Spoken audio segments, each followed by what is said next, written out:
Yo, how's it going? To all the funky fresh listeners out there, this is Phantom Arts Entertainment on the Neoncaster channel. I am your androgynous android game show host from the future, Nathan Blades, representing. And with me in the house we have three wonderful tabletop legends. I love them dearly. But before I need to introduce them all, I should probably go and check if our audio is sounding crisp, clean, and fresh. So let's give it a couple seconds, let people tell me whether they can hear my voice, whether they can hear the jet set radio beats in the background. And if that can be heard, then let's get into this shit. Yeah, seems like it's coming out from me taking a quick listen. Hey, Excellent. Nice. Yes, this is the third and final item in the record collection, Underground Broadcast, a tabletop RPG that came out literally this week. This is the first live demo of this game. I am blessed to be able to run it before anybody else for the public. Let's go and speak to the creator of Underground Broadcast, shall we? When could that be? Ooh. Yes, Will Yule in the house. Represent. Tell yourself. Tell us about yourself. Big up yourself. Hello, y'all. Yeah, no. My name is Will Yule. They, them pronouns, as you can likely see below my webcam. And yeah, I make tabletop RPGs. A lot of them are loosely inspired by other media. And I had been wanting to make something inspired by Jet Set Radio for a while, but I wasn't really sure what to do with it. And it hit me, in a game that is so determinedly rebellious and just like basically explicitly anti-cop. It would not be it would be a total disservice to not make a game, or to make a game that just kind of replicated the aesthetics of it. I wanted to make a game that was, just as anti-authoritarian, anti-fascist, breaking down shitty laws. And so I put together Underground Broadcast, a game where you rebel against an oppressive organization and break down laws with the power of funky rebellion. Hell yeah. And everybody out there listening can also participate in the Funky Rebellion, both in real life, which you absolutely should right now, by the way, yes, and through this game, because it is available to play right now through merrymancergames.com with the link in the Twitch doobly-doo. That is merry, like jolly, mancer, M-A-N-C-E-R, games.com. Will is trying to preempt me with the other bits and pieces that we're going to do, but fucker, that's not the order I was going to do this in, so you screwed up. I've been called out, I've been exposed. No, thank you for trying to be a good helper, trying to do all the organizational of the things I need to speak about, but we'll speak about that just before we get in. Next up, you have seen him earlier on the record collection trilogy of streams on Lo-Fi Cigarettes. Welcome back to the channel, Joe. Glad to be back. He. So, I'm Joe. I go by he/him pronouns. And play a whole bunch of RPGs with Will and Nathan. I'm looking forward to a good time. It's good to have you back. And first time appearing on the Neoncaster stream in the tabletop capacity. I think you joined us for a bit of a playthrough of Detroit Become Human at one point. Yes. What a one to join us on, to be honest. What contrast between that and this? Yeah. Indeed. I was drinking for both. But yes, welcome to the tabletop side of the channel. Sam, hi, hello. Hello. My name is Sam. He/him will do for today. And I am a longtime friend and player with these lovely people. And I'm very excited to be making my debut here on the Neoncaster livestream. When you're not rolling dice with us, you're also making funky beats. That is true. I am very white, so the funkiness is up to the listener, but I am a musician. I have a YouTube channel called Seeing Spots where I take prompts from the comment section and try to take all of these weird little disparate things and make a cohesive musical musical piece out of it. So if you are looking for some cool YouTube music content, if you look up Seeing Spots, just one word, you should find my channel. The picture is me with hair, so don't get confused, but you should find my channel nonetheless. You also have a Bandcamp with your debut album, which I think I described as rock opera anime openings, which I put a link to that in the Twitch doobly-doo, so people can go listen to that. You also have the theme. You also composed, incidentally, the theme music for Arcana Core. Upon listening to this EP, I was like, these songs sound tight. I need to use one of these in the thing that I do. So the song Lament of a Thief is used as our key song for the upcoming Persona-inspired campaign that is happening next week. So hyped. You have no idea. And me, who am I? Who am I? I'm not a guy who wears sunglasses indoors, so let's stop that shit. There we go, regular glasses indoors. Yes, I am Nathan Blades. I run this channel, I run these games, I run these streets. But most of all, I am blessed that you're all here celebrating some queer black art. Thank you, genuinely, very, very much under these current circumstances. This run of record collection streams are not inherently charity streams. When we scheduled these together, that was before the protest started occurring. But if you feel like you want to continue to go and support those out there who are fighting for their rights in meat space, not just in the dice space, you can go to blacklivesmatters.card with 2rs.co, where there is a long list of potential charities and organizations that you can donate money to support. If you would like to support this channel so I can continue to run cool things like this, pay cool artists for resources, and pay like hosting subscriptions, I have a Patreon, patreon.com/PhantomArtsEnt, Phantom Arts ENT.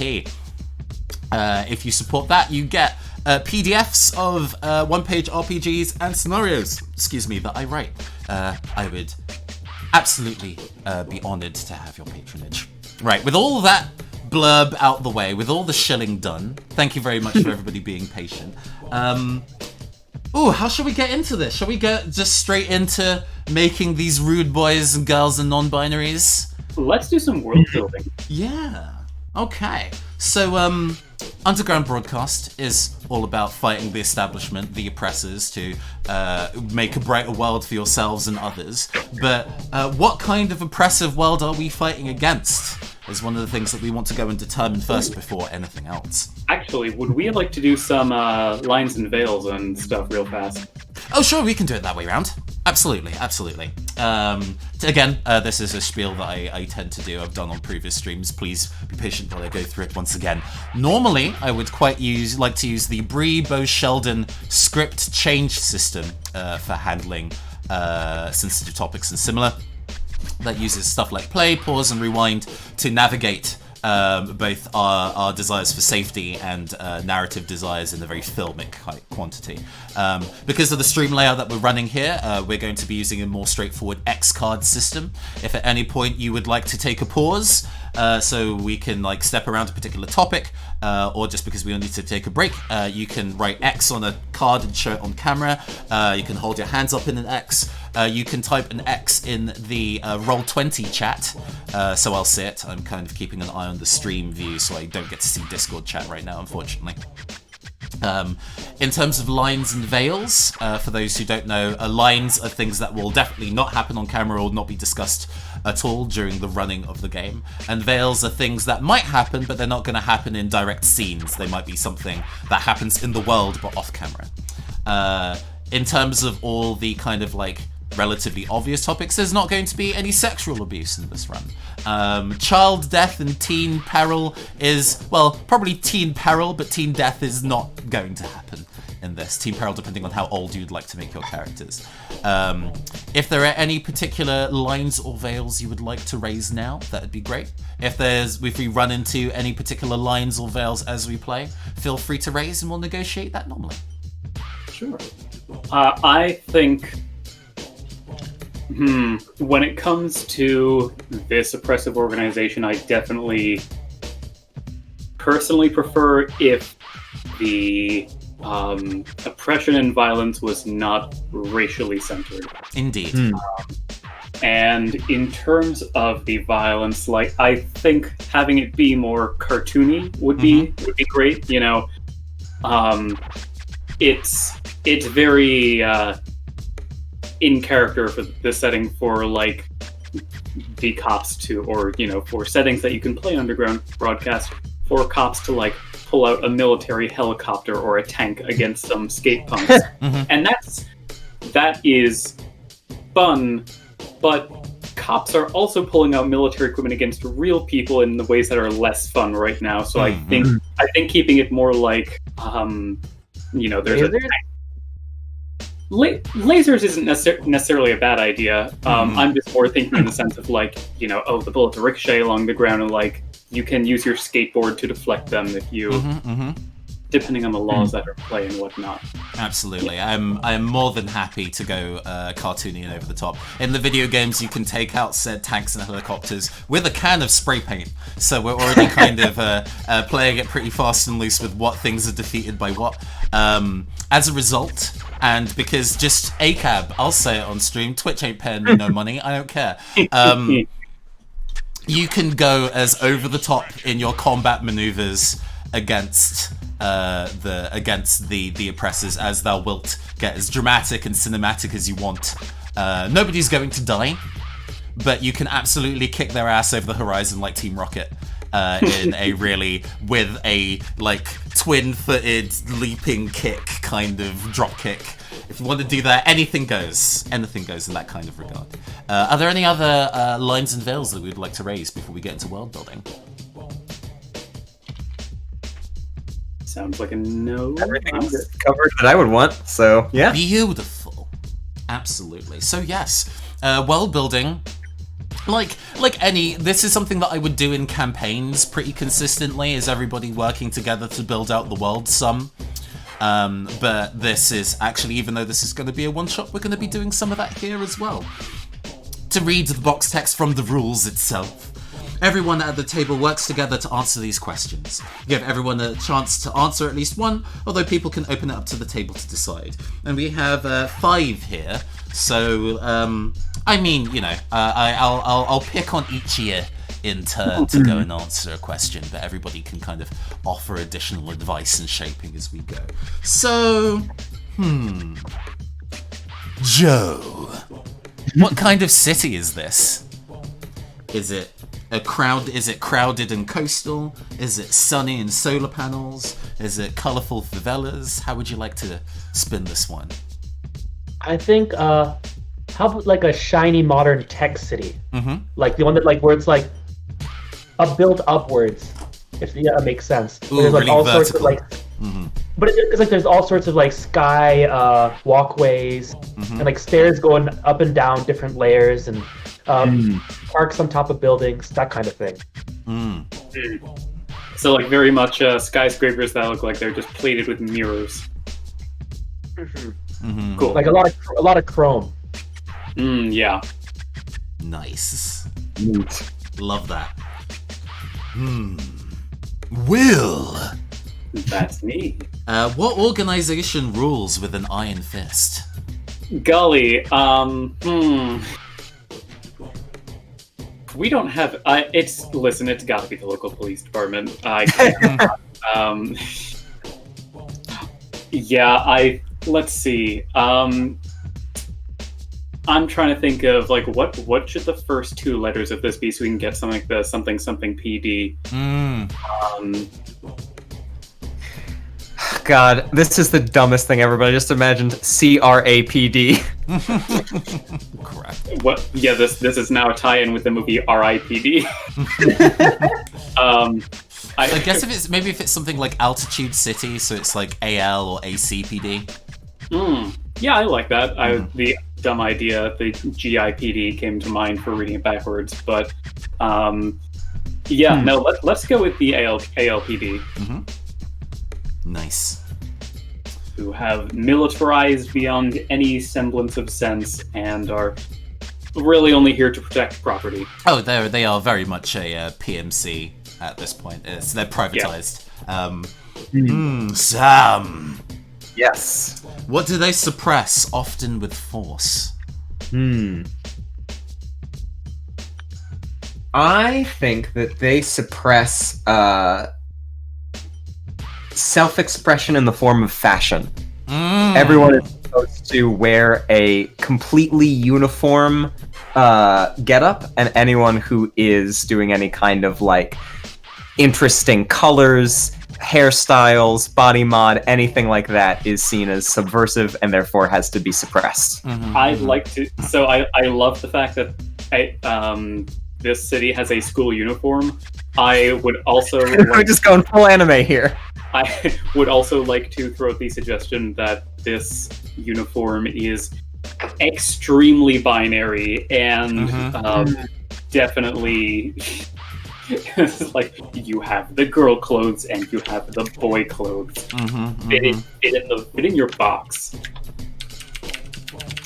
Anime girl school uniform. Oh yeah, it's some. I mean, it's the fact that the kind of like Sailor Fuku and stuff is the origins of that is in military garb, because that level of regimenting was the thing that they wanted to kind of foster in the youths of Japan, and then it just became its own thing separate to the idea of the military. The idea of military aesthetics kind of used for regular clothing is feels like that rings quite true under this circumstance. Nice. Cool. What part of the city is important to the organization? I think I will take this one because it ties into some stuff that I have set later down the line. There is a absolutely gigantic television studio and concert space that the ALPD own and operate out of. It started out back in the day as just like PSA adverts to let people know the important things and values, and that did really well. So they pushed it harder, and they pushed even harder than that.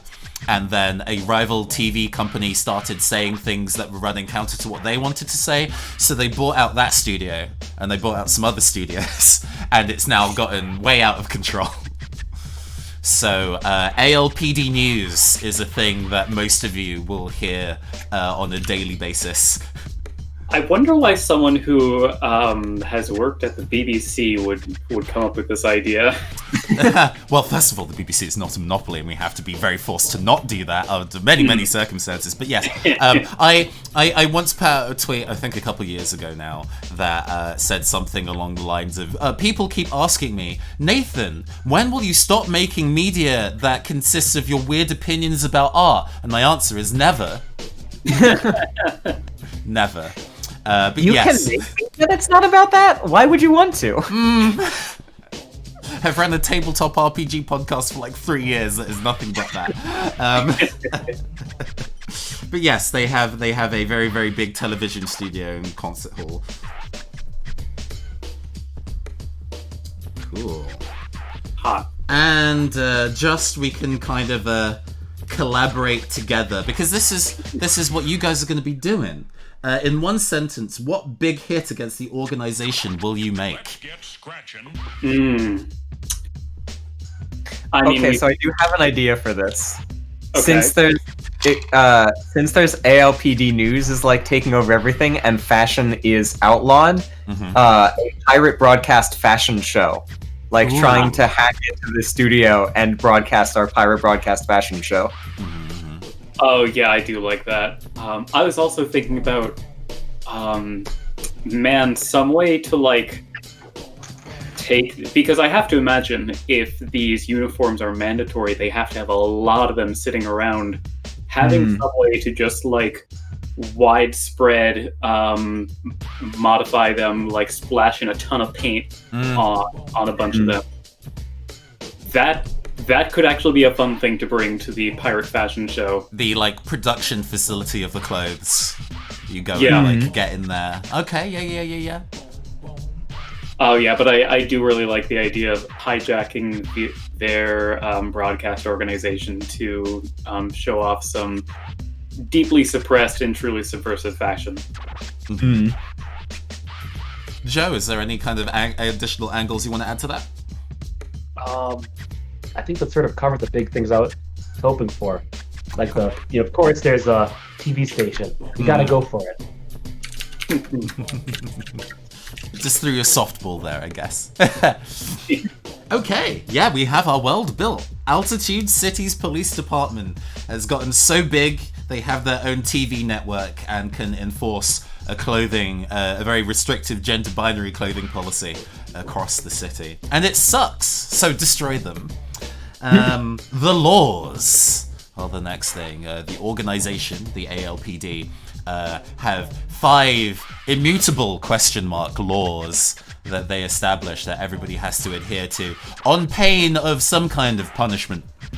There are 5 that are suggested within the rules themselves, but because I am known for never playing any RPG the way it's supposed to be played, I have made up some of my own. It does say that you can make up some of your own in the rules, I'm not that dramatic.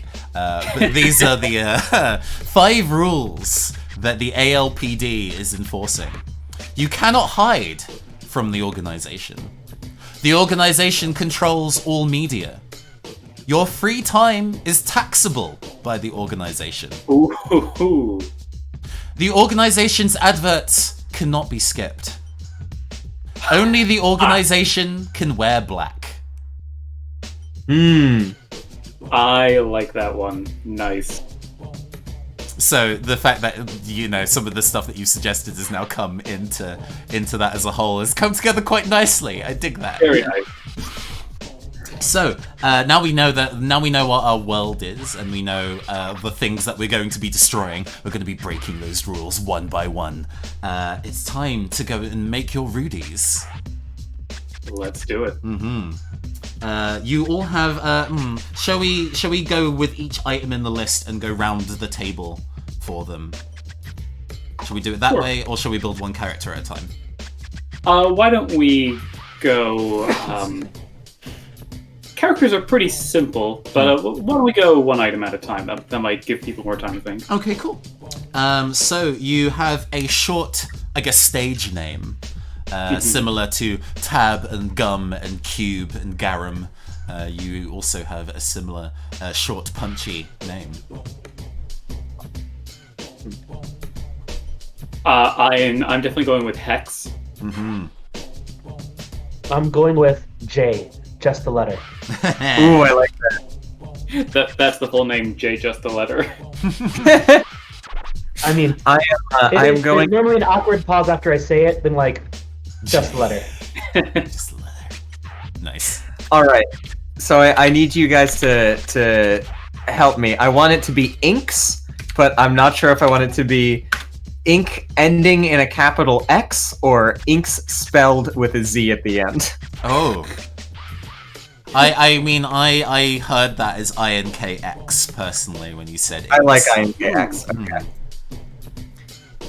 And did you say yes. the X was capitalized? Yeah, I like that. All right, cool. Why does this make me think of like a game developer studio? It's Didn't they make Epic Mickey back in 2006?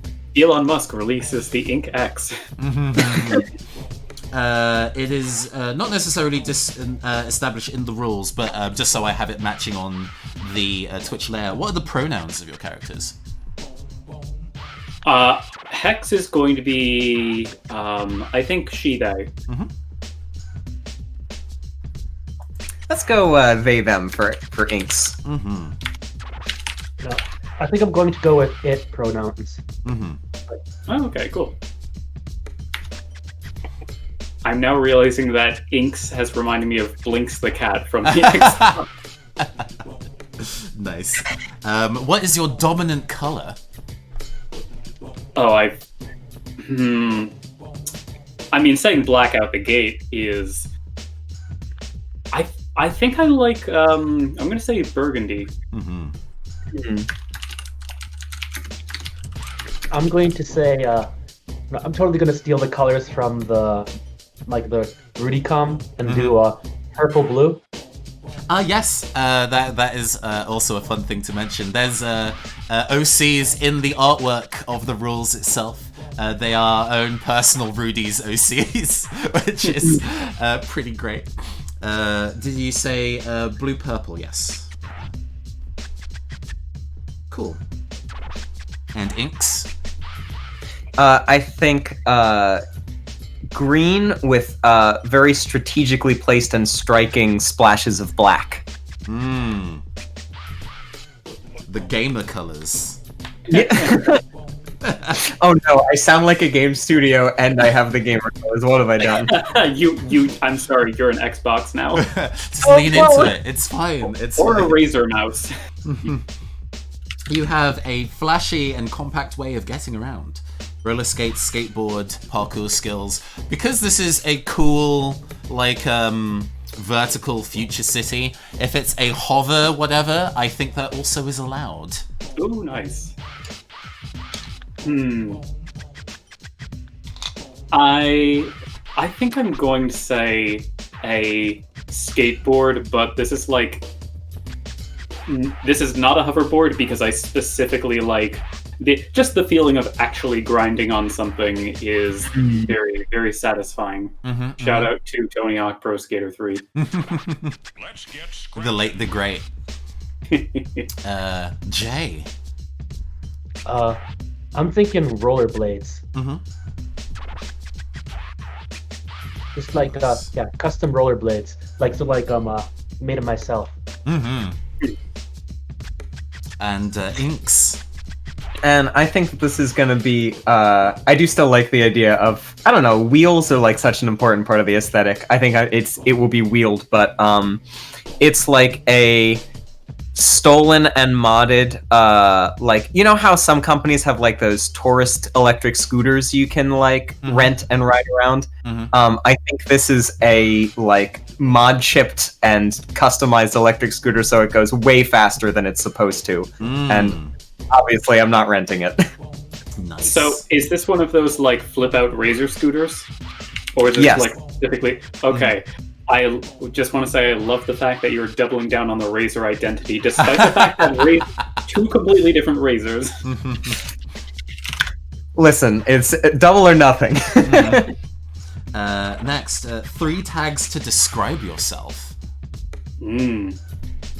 For Hex, let's see. I think witchy.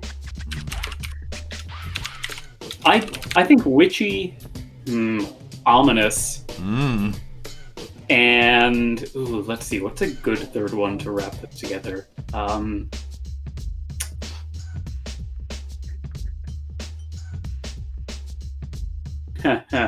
Okay, come back to me. I'm gonna think about the third one. No problem. Jay? Okay, so I'm thinking quiet, robotic, and techie. Ooh. I think my third one might be perceptive. Nice. Or we'll say eagle-eyed. Get that bird rep in. Got it. Nice. Inks? And for Inks, we're going to go with artsy, meticulous, and thrill-seeking.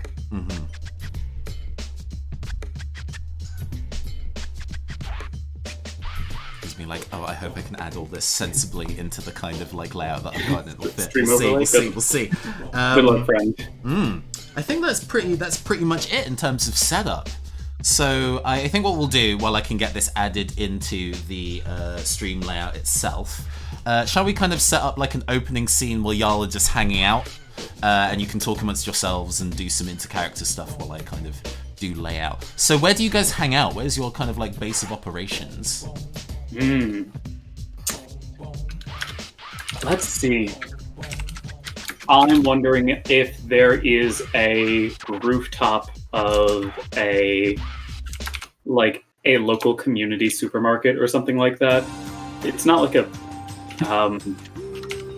maybe not like a supermarket, but just like a normal market. Kind of thing like a bodega kind of deal.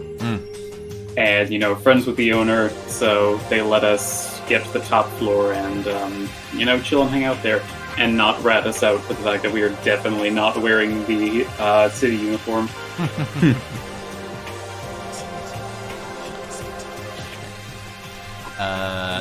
Okay. So it's kind of like an independently owned kind of like multi-floor market space. I think there's a cafe on the top floor where you can kind of sip way too sweet Turkish mint tea and get like an open air view of the kind of space around. So let's kind of start there in this kind of like a viewing platform cafe at the top of the market that you all hang out at.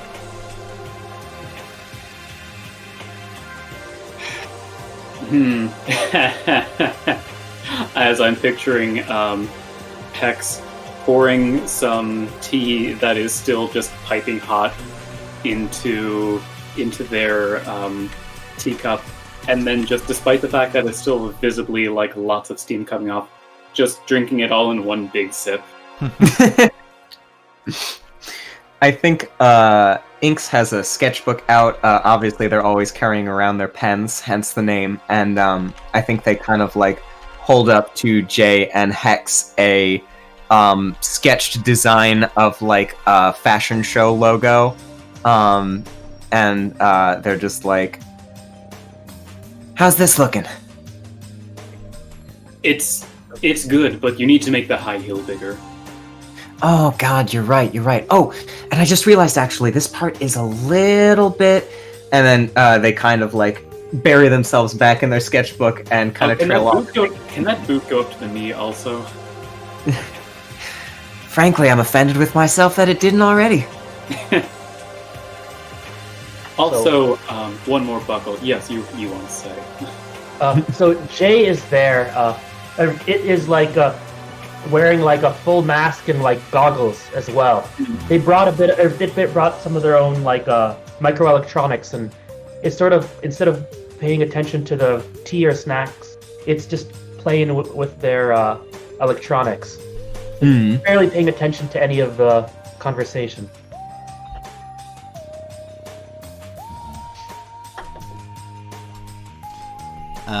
I think in the background, sorry to like GM and do layout stuff simultaneously, I apologize. No there is you can see on one of the like walkways, that's a big glass walkway tube that is a distance away. It would be it would be about a block away, except there's just nothing but open air between you and it. You see there's a car chase. There is a large, brightly coloured van that is speeding down it, and then several other cars with sirens blaring, chasing after. Eventually, they kind of leave out of sight, but the kind of Doppler effect of the sirens going catch your attention. Joe, remind me, what's your character's name again? Jay. Jay, right. Just the J. Hey, Jay, while you're fiddling around with your Game Boy, can you tune into the police frequency? I'm curious what's in that van. Jay goes to its backpack, where it's got just a whole bunch of scrapped pieces of electronics from computers, small radios, and it wants to try to tune in to see what the police are up to. Yeah, we can make that an actual dice roll. Give me a second. Would you like me to read the stuff for rolling dice? Yes, please do. I Okay. appreciate you. No problem. So, when you try to overcome an obstacle, well, we roll dice to see what happens. And, it's a very, very typical Powered by the Apocalypse 2d6 kind of stuff. So if you you roll 2 6-sided dice, add them together, and if you get a... Well, I'm not going to get into the granular stuff there, but when you're rolling, if your roll involves one of your tags, like witchy or artsy and stuff like that, you can spend that tag to boost the result by a level. So if I roll and I fail, but I'm spending one of my tags with a roll, then that bumps up to a partial success. Each tag can be spent twice, and you can only boost each roll once. Mm-hmm. So, which is I guess why I'm making sure to put the tags in the Twitch They're- description so people can see them. Very appreciated. Jay, you think you can bring in any tags on this roll? I don't think I will. Okay. To You're do the just dice getting started rolling off. in the Roll20, it's the exact same kind of dice bot commands that we use on Discord. I did not I forgot to set up macros for everybody this time round. I apologize, but y'all familiar with how to do the 2d6 rolling? Oh yeah. Okay. So I got a 7. Beautiful. So yeah, that's a partial success. Right. So the end goal of this is to kind of tune into what the police scanners are saying, right? Yeah, find out what's in that van. Okay, cool. I think you managed to sort of get through, but it is staticky, so you don't catch everything that is currently being said. You get kind of like in pursuit of vehicle, suspected female 32, musical contraband in back of. Musical So- contraband. Yeah, go ahead. So yeah, at this one, like the things that are static, Jay like immediately starts bringing out its entire tool set, just like laying it out on the ground, trying to fix the radio. Which is like, yeah, while everyone else is planning. It's probably something that you'll be able to get up and running sensibly given a little bit of time, and you'll be able to get into the police scanners without rolling, but for now it's taking some time to... It seems they've changed up their protocols recently, and so your old subroutines are not cutting it.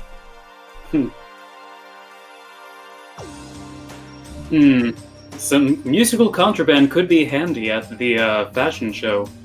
Think we should lend a hand, maybe? Hey, I mean, even if it isn't, just the principle of the thing. It would be useful.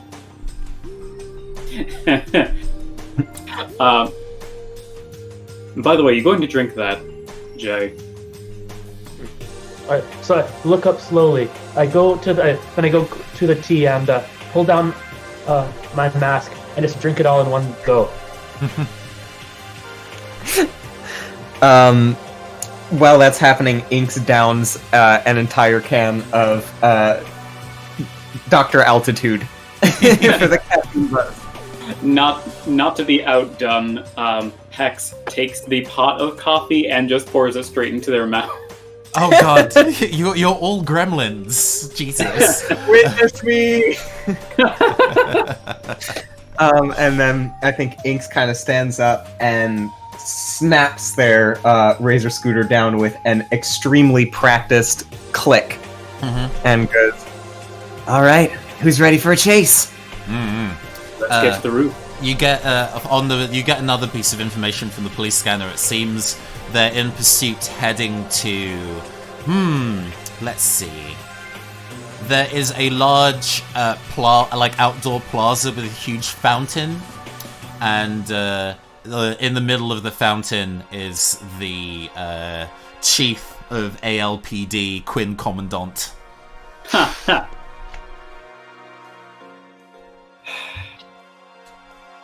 Oh, come on. We've got to get to the roof.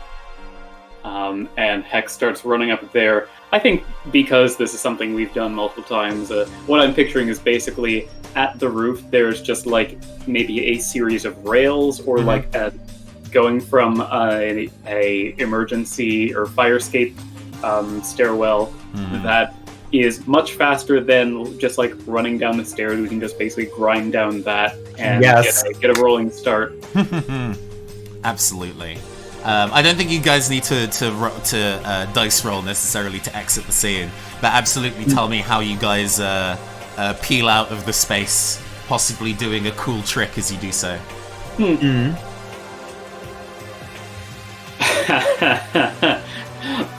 Well, Hex absolutely does a kickflip as they transfer from the emergency stairwell to, I think, like a railing on like an adjacent building going down.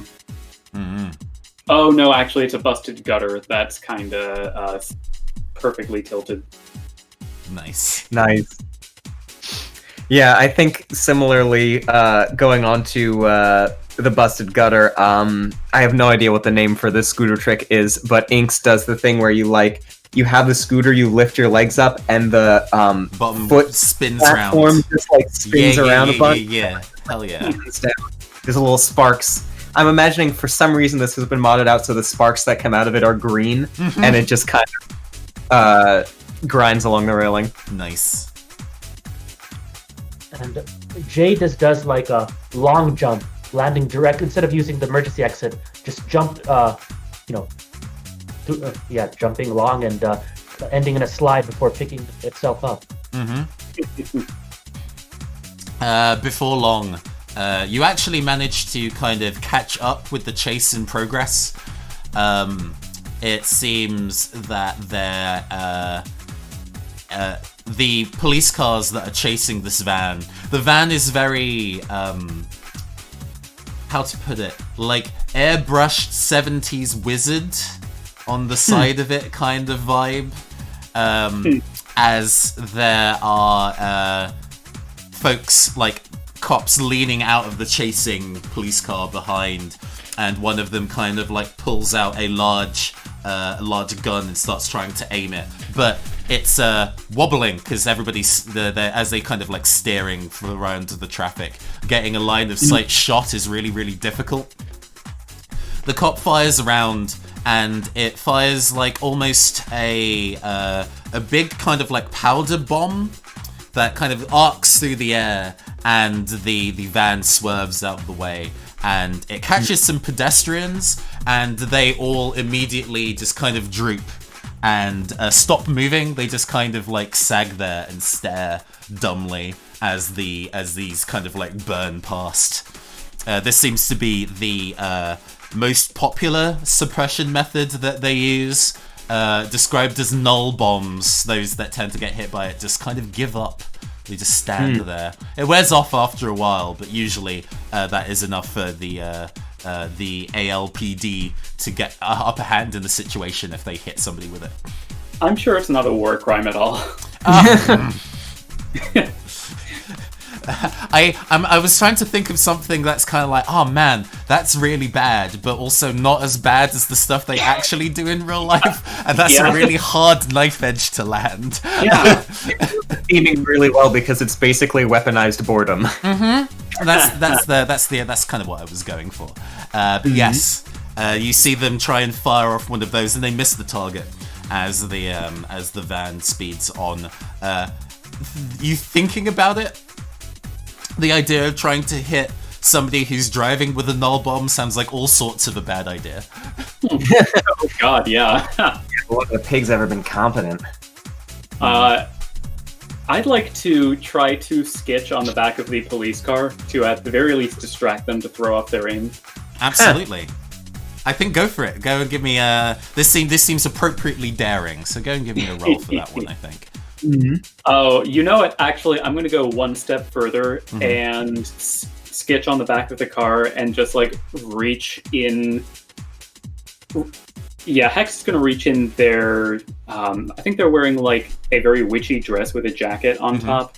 Just going to reach inside and, like, pull out a sticker and just slap it on that has a spooky skull face on it.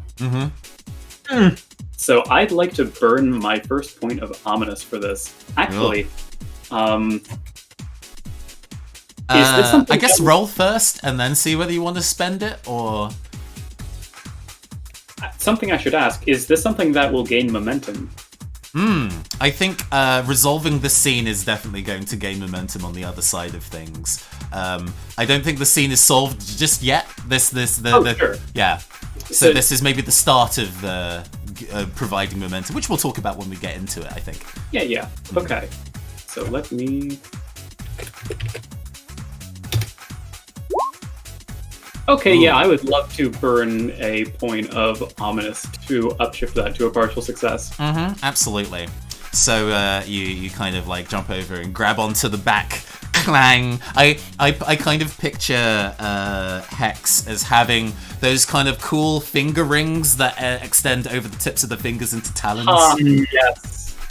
Nice. So there is a... I think we get... It's a shot of the driver as they're trying to focus, and there's a sound behind them of a clang and a loud scraping sound of talons on metal, and they're like, "What was that noise?" And they wheel round and see a large skull in the back of the rear view window, and they go, "Ah!" and jerk the wheel of the car as they are startled. And it seems that the cop car is now driving much more erratically as Hex holds onto the back. But this is pretty dangerous. Yeah, you're not wrong. I would like to probably up the danger. I want to see if I can, now that this car is moving erratically and probably a little slower, I want to try and like basically catch up with the front of the car and then take out of... I'm imagining Inks has like this really well-loved kind of ratty leather knapsack behind them, and they take out a spray paint can, and I want to try to just like spray paint the front windshield so that it is opaque and they can't see where they're going and they can't pursue this van anymore. Okay. Oh man. Yeah, absolutely. Go and roll for it. Let's go. Okay. Hey! Oh, nice. Yeah, full success. So that goes exactly to plan. In black, huh? Oh yeah, turning their own color against them. Huh. I think, okay, wait, hang on. I guess they can't see it from where they are, but I think it's like all black, and then just as I'm going past, there's like a little and I've just spray painted the word oink on there, and then I make my way like I kind of cross in front of the car and start scooting away from it. Yeah. At this point, we're all actually really, really close to this fountain plaza, and there is a sharp left turn as the traffic moves round. And with the this is timed just so with the spray paint going over the window, they don't see the turn and just plow straight through the barrier and go airborne. This gives the opportunity for the escaping van with the like airbrushed wizard on the side to gain a decent amount of ground and try and lose their pursuer, but it seems like this cop car is heading straight for the fountain, which isn't especially dangerous, but Hex, you're in a position to get soaked in short order. Jay, is there anything you'd like to do? This van seems interesting. I want to tail it. Absolutely. I think this is going to be, the result of this is going to be the first point in momentum, so you will succeed no matter what you do on this roll, but roll for me anyway, and see what happens as you pursue the van. And rolling for momentum comes with a -2 penalty. Okay. 2d6 -2. Ooh. Let's Might see. be worth boosting it? I suppose you could spend one charge of quiet, and that would sensibly push that up to a partial success because you're being stealthy. That's what I'm thinking. But I just like roll up to the van, grab onto the back, and just like hold there. picturing Jay pulling like a Spider-Man on the back, as they're none the wiser. Yeah, you hold on to for a while, and you're trying to see where this van is going, and it takes a couple of turns, and in your head you can tell that you're about to kind of enter into the kind of like warehouse district. This is where a lot of manufacturing but also shipping kind of occurs for Altitude City, but you're starting to lose your grip. The sheer kind of tension and sweat in your palms as you're trying to hold on for dear life means you're starting to lose grip, and before you slip off, which would be very dangerous, you tactically let go at a safe place and kind of land safely, although ungracefully, in the kind of pile of roadside trash as the van manages to go around the corner and out of sight. Meanwhile, there is a slow-mo shot of the car, police car, just in the air. Crash! As there's a big sploosh of water that goes into the air as the car lands unceremoniously front first into the fountain. The siren going wow, whoa, whoa, whoa. Jinx just lets out, or sorry, Inks. I combined names apparently. That's the ship name. You heard it here first. Inks just gives out like a loud woo as they watch the car crash into the fountain. So did Hex go into the fountain, or does Hex kind of have a chance to escape that soggy fate?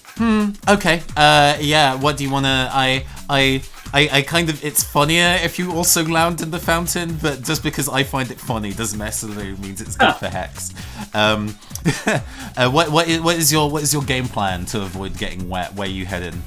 So the main thing I was thinking of is like having partway in the air, being able to jump off from the car, and because I'm picturing this fountain as being, you know, it's got some rings on it, basically, you know, different tiers.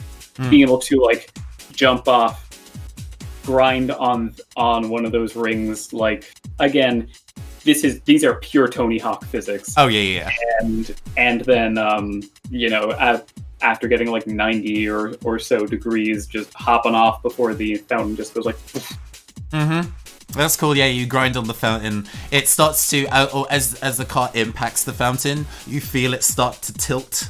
And you're like, nice. Gotta bail as you kind of like Ollie Nosebone off the. I played Escape game. I mostly played SSX Tricky back in the day. That was my extreme sports game. Away as the big statue of Quinn Commandant, Chief of Police, starts to ominously lean to the side like it's about to fall over. I'm picturing this statue also having a bunch, like this statue also has cherubs with police caps on that are peeing into the fountain. Nice, yes. So, having succeeded in kicking up the momentum, you are now at 1 momentum. That also breaks one of the rules the organization sets into place, if I understand this correctly. Now, do I choose what breaks, or do you choose what breaks? Oh, that's a good question. Well, I will alternate between you choosing and me choosing. Let's do it that way.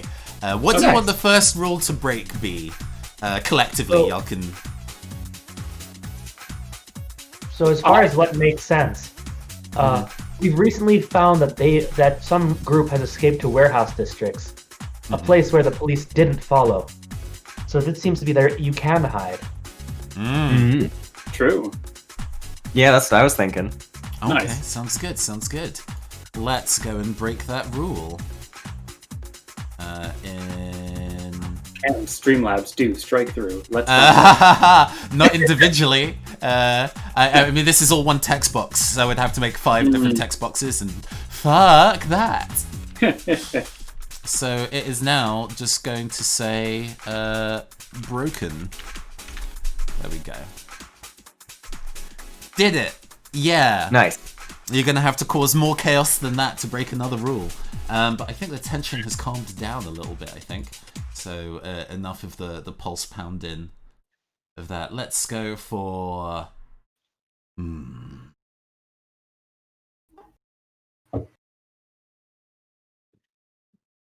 Is this the jam?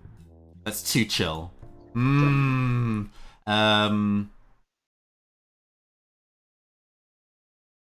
Music is very important. Yeah, here we go. I mean, the GM in this is called the DJ for a reason. Yeah. All right.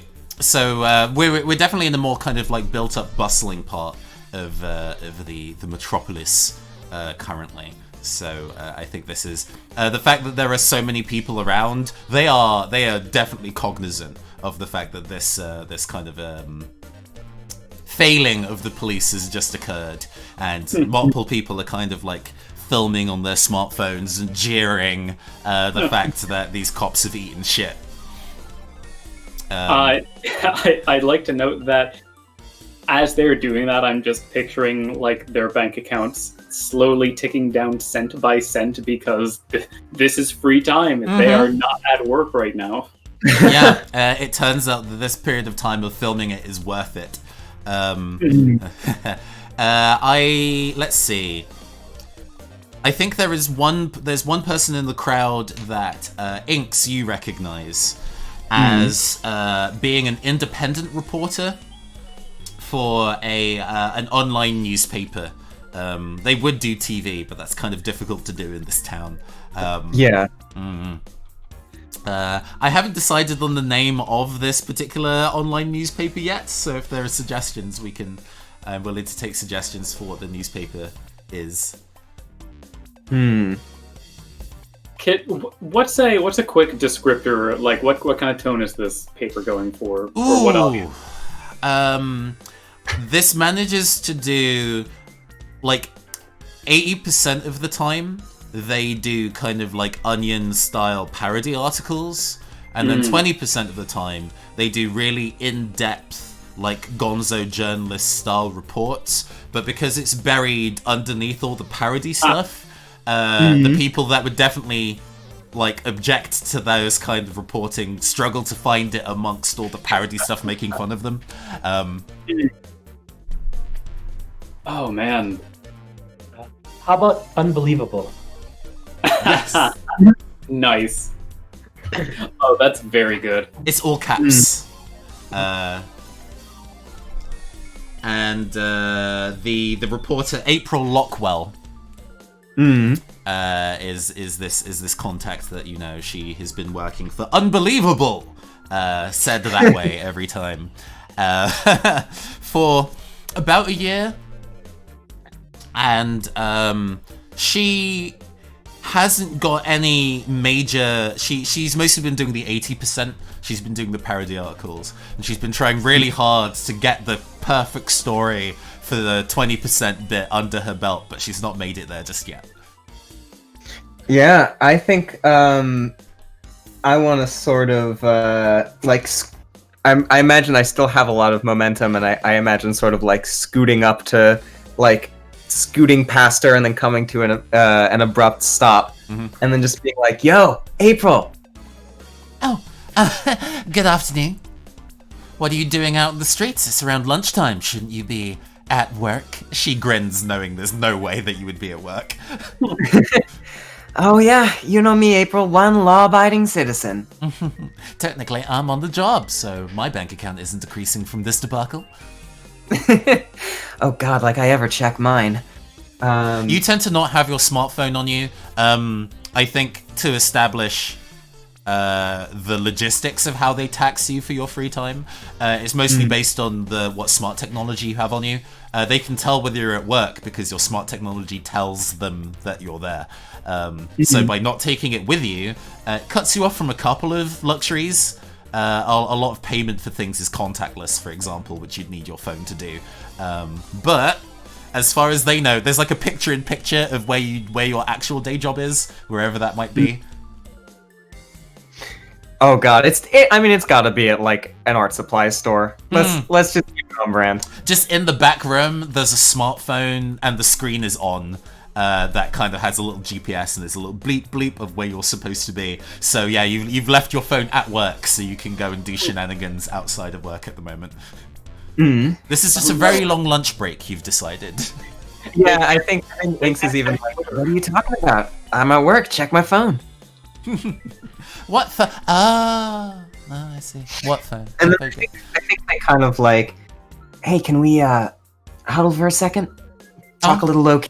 Just kind of looking over, making sure people in the crowd who might be less inclined to Sure. What's up? Is that Hex over there? That I see? Yeah, and in the background, Hex is sneaking over to the fountain, getting their witch hat, and then sneaking out as they're wringing it out. Hex, as you do that, you don't see Jay around, and you probably need to go and check that they're all right. Yeah. What's up, Inks? What's good? So, do I understand correctly that you've been looking for some unbelievable stories? Oh yeah, we're I've not managed to get to the rank where my stories are unbelievable great just yet. But we're working on it. Mm-hmm. Why do you have a story? Yeah, I have a really good idea for a satire piece. I'm listening. It would be a real shame if everybody tuned in to the ALPD news at 9 p.m. tonight and saw something that they shouldn't see. Oh. She means like another ad for life insurance. Oh, no. Something that they think you shouldn't see. Oh. Yeah, that would be tragic. Crime against humanity, that. Yeah, it would especially be tragic if it involved a lot of beautiful, colorful clothing, maybe hand-designed by an incredibly attractive designer who likes the colors green and black. I don't know them. She inspects her nails and then looks here and is like, I'm just fucking with you. Okay. Do they even go here? Oh, just noticed there's a stink bug on my leg. Anyway. Rude. If you look for a lead-in as well, it also might be worth reporting on, and I think they kind of like thumb motion back to the crashed fountain. Of course, joking satirically about the grave incompetence of this organization. Oh, I'm already on that. Excellent. It seems that her smartphone has the latest in kind of live editing technology, kind of pushing the kind of like Instagram filters to the next degree, so it can live subtitle and do all sorts of actual editing, film editing stuff, but also put cute bunny ears on very soaked cocks. Excellent. Now, something else that I'm thinking of, just to make this article more realistic, you do have some connections in the news world, and I'm just curious if you know anything about how their broadcasting technology works. Maybe something I could pass along to a dear reader named Jay? I think Hex just like camera pans like 5 degrees and Hex is standing directly behind you. Why are you being cagey about this? Yes, we're going to be hijacking a broadcast service. Do you have any useful information? See, it's that easy. You just come out and say it. Yeah, we're doing our best for being super secret spies over here. Apparently, some real Austin Powers shit. It's very cute. Some real Agents of Hugh shit. Hold on. Processing. Right, okay. Well, I might know something, but my bank account is looking relatively light lately. While I'd love to help fight the power and everything. Oh no, that's me being unable to read my own notes. Live fixing that. Ha ha. Literacy is fun. Perceptive and eagle-eyed. You know, you just like to min-max. It's fine. Solved. And then I have to just make perceptive, eagle-eyed, and observant. Oh, I would absolutely love to help. And getting juicy stories is great, but until the juicy stories actually go out in the press and everything, it doesn't buy me a sandwich. What's in it for me is what I'm saying. Well, how'd you like to wear something better than that generic Sailor Fuku you've got on now? It is a little long, she says, like, trying to adjust it slightly so it can at least be at a length that she feels is much more interesting. It's not just a little long, it's just obnoxiously generic. Oh, yeah, no, well, it was a given, but, when you try and wear it behind closed doors and all that, You see my Instagram. I think there's going to be a role to convince involved here to kind of get her on your side. Either of you can kind of take point on that. I might take point because if she's not convinced with words, I have a tag spending idea. Yeah, that's true. Go ahead. I'm picking up what you're putting down. A partial. Cool. What are you looking to do? Would you like to push that to a full success? You know what? Yeah, I've got. I can pop that more than once. So yeah, I think I'm going to use one of my artsy tags, and I am going to real quick, just like as this conversation has been going on. Inks has like opened their sketchbook and has been kind of like with ink cap in mouth has been kind of sketching, and then they turn and show to April. What's her name, right? To April this sketch of her in like this beautiful custom designed outfit that really it's like TV reporter fashion, but like pushed to its highest extreme. I think it's like rad shoulder pads. It's really colorful and just like something that I'm trying to get to appeal to her. Oh, I like that. Do I get to be the first person to be seen wearing it, is the question. Well, I mean, when you're starting a fashion show, you want to catch people's attention, so of course. Ah, you got me. I'm in. Fuck. Oh.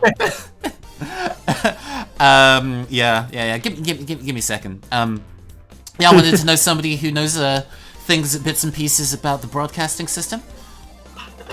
All right, I can tell you about a guy.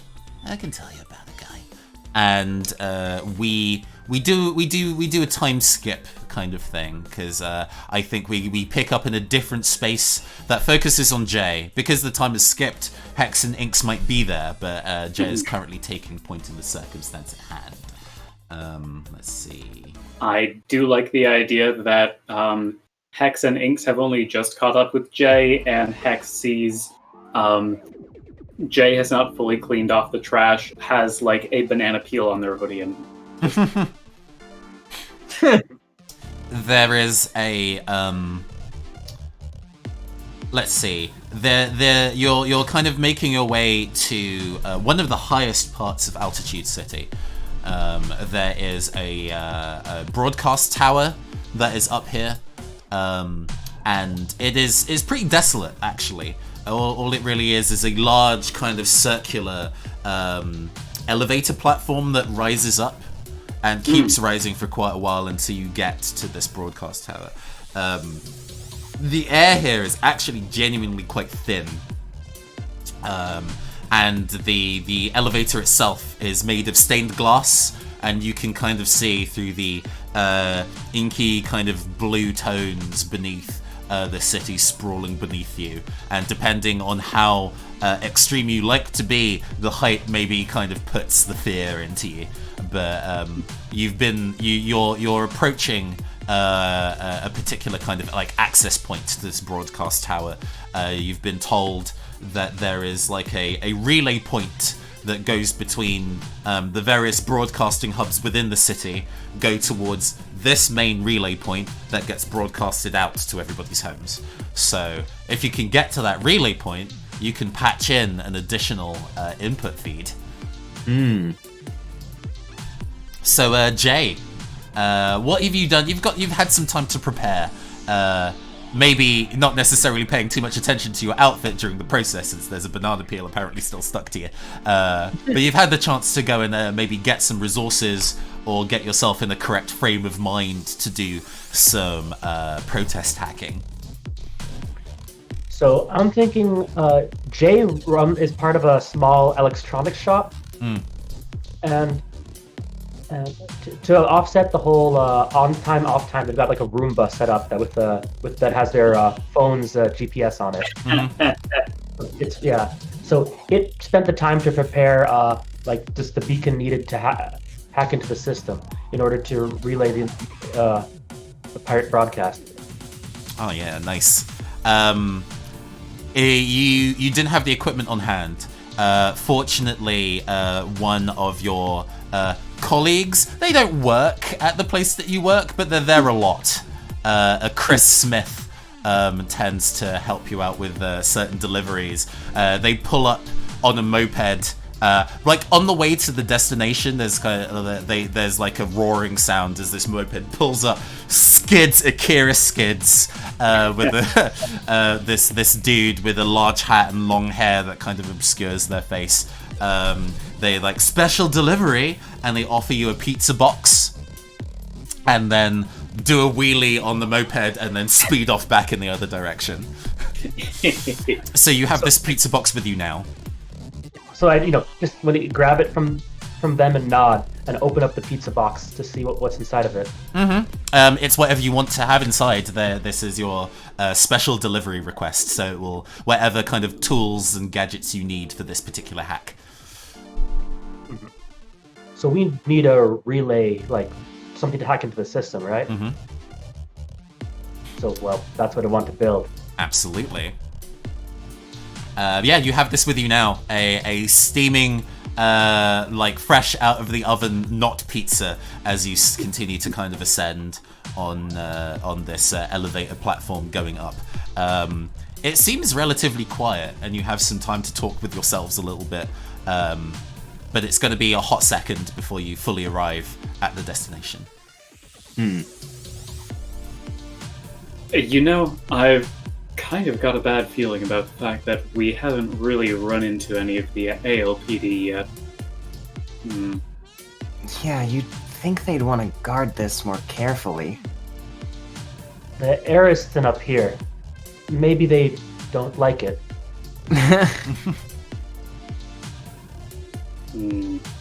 Hurts their delicate sensibilities, I'm sure. You hear a faint whining in the distance. Ink, will you stop whining? I told you, it's Inks! Which is now increased into kind of like a low, long hum, like kind of sound. Speak of the devil, maybe? And out, rising up from beneath the platform to your kind of like height, is a number of hovering drones. Oh boy. Let's go for this. They are all like gigantic metallic eyeballs shaped, and they all have like little comedy arms underneath. One of them holds up like a megaphone and kind of yells at you. It's like, "You are all unauthorized to be here. State your name and occupation and purpose." Does anyone have a good response to that? How high up is the elevator? Like, are we going to be trapped with them, or if it's... Unless you have parachutes with you, jumping is a very bad idea. How close to the platform are they? They have only just kind of arrived, so there's a jumpable gap between them and the platform itself. It's quite. I kind of picture almost kind of like crisscross style like scaffolding struts that are holding this elevator in place as it's ascending. So while the elevator is held within, pillars to keep it from falling out, it's onto open air, so you could just run off the edge of the platform if you wanted to. Yes, style death. Well, I have a quippy response, but I don't know what we're gonna do after that. Oh yeah, you go these ahead. eyeball drones are quite large. They are a little larger than human-sized, actually. They are big spheres, very, very kind of Sonic Badnik enemy shaped. Man, because I'm thrill-seeking and a little dumb, I think this is what I'm gonna do. So I think Inks has their like razor scooter by their side, and they kind of like get onto it and start riding towards one of the drones, and they yell, "Name Quinn Commandant, purpose none," and then jump up and do the like spinny scooter trick again, but try to angle it so that the spinning scooter with like decent momentum hits one of the drones straight in the eye. Ah, sick. Okay, cool. Go and roll for that. Okay, let's see how much I bungle this. I bungle this. Okay, would you like to spend anything to push that to a partial success? Or will you take the point of rhythm? Let's spend a point of thrill seeking to Do keep in mind, when you fail a roll, you get a rhythm token, which can be used to help someone else later. Oh. You know what? I feel like the other characters have eaten shit and Inks hasn't yet, so it's their turn. So I actually won't spend a point. Let's just roll with this 3.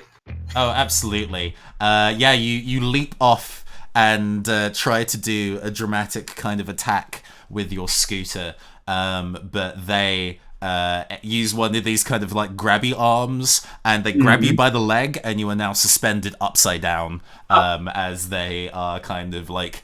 one of the other drones goes over with their giant megaphone and kind of says directly into your face, "You are clearly a criminal! Criminals must be punished!" I really love the idea of these arms kind of looking like those gopher grabber things. Oh, yeah. I kind of picture like big cartoon like Mario white gloves holding stuff, but... oh my god. So Hex is going to take out some of the stickers that I have previously established. In one fine motion, rip the backing off of all of them and just toss them like ninja stars to attach to the eyeballs to blind them. Oh yeah. Nice. We are now starting to approach to the top of this elevator shaft. Yeah, the air sucks up here, but the panel is available for the hacking, but it seems like trying to do that while unbothered will be difficult under current circumstances. Go and give me a roll to ninja sticker. Yeah, let's sticker some ninjas. Ooh. Wow. The dice are not in everybody's favor today. Here's the thing. Because my good friend, best friend, Inks, not Ink, got a rhythm token from failing, they can spend a rhythm token before they roll to, wait, no. Oh, wait. No, it's a post-rolling, because it's a re-roll option, so... Oh, yes. Well, you know what? As your good friend and best friend, I will spend a rhythm token. Okay, I'm gonna re-roll that first d6 then. So, the best I can... actually, wait a second, let me think about that. Both of these suck. So, I'll let you keep that rhythm token, and I will spend a charge of... Where is it? Spend a charge of Eagle-Eyed to take this to a partial success. Okay, absolutely. Yeah, they... on about 3 of the 4 of them, and they are unable to... They can't see anymore, which is good. They can't necessarily target you. However, Upon reaching the top of the platform, they keep ascending because they haven't realized that the elevator is stopped. So Inks is now much, much higher. Oh, good. You look down at the kind of like the city below. It's beautiful. Ah. Yeah, just think Inks is out like a shit as they're dangled over the city. Mm-hmm. Jay, the relay point is unprotected. Also, your friend is 7 miles high. I think I'm gonna just book it straight for the relay point. Yeah, no, it seems that there is a jack-in port on this is very, very quickly just turned into like an off-system net battlers campaign, but I'm into it. there is a jack-in port at this relay station, but it seems that it is behind an almost escape room level of bullshit security measures on top of it. There's some dials, there's a sliding picture puzzle. Also, some pipes you have to rotate to get the water to flow cleanly from one end to the end. It is every hacking minigame in a game that needs to be more simple than actual hacking. So Jay just pries off the entire panel and just looks at the raw spaghetti of wires behind it. Ooh. Jay has seen enough with the wires that makes more sense to it than the puzzles. I don't have time to solve this puzzle bullshit.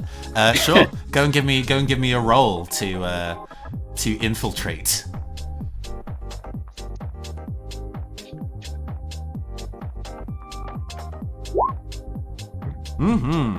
Okay. That is a partial success. Hell yeah. Are you happy with this level of success? I'm tempted to bump this up because what would be the downside? This is going to you haven't blown it, but it's going to take you a while, and you should probably need to be protected while you finish what you're trying to do. I think I'm going to spend. Okay.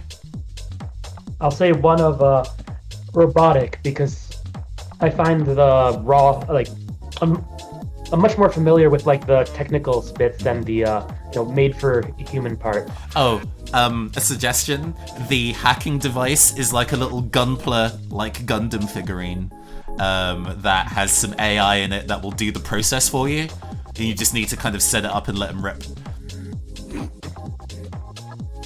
So yeah, you spend the point in robotic, and you turn on this little Gundam, this little Medabot, as it kind of goes like, "Gotcha, Chief." And starts thinking real hard. It puts its little Gundam hands to its temples and it's concentrating. You feel that you can kind of leave it to its devices while you go and rescue your friend. Oh. Inks, this sucks. This sucks. Yeah, geez.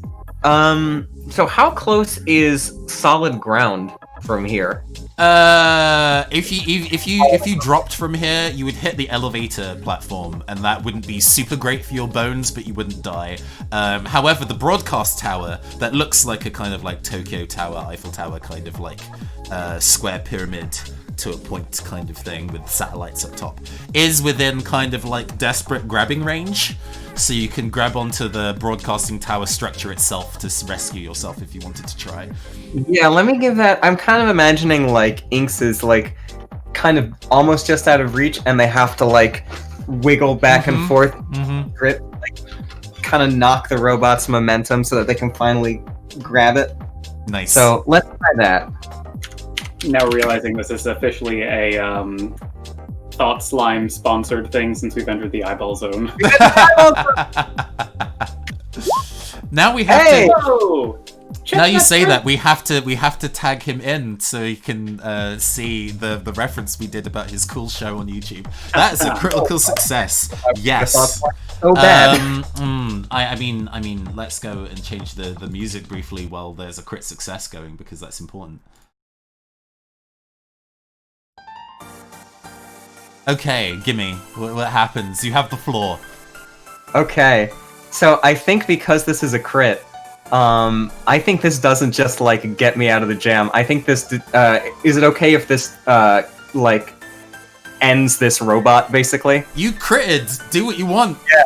So Inks is like getting the momentum, kind of swinging back and forth.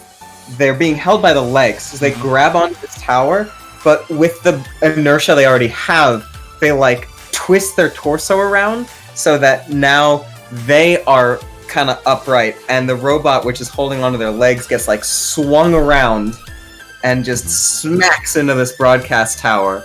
And there's like I'm imagining like one of the bars kind of like hits through the glass, like maybe there's a sensitive area near where the camera is, and one of the bars just like hits into there, and there's like sparks that fly out as this robot collides with the broadcast tower, and like its grip just like slackens and it falls down and kind of crashes on the elevator platform below.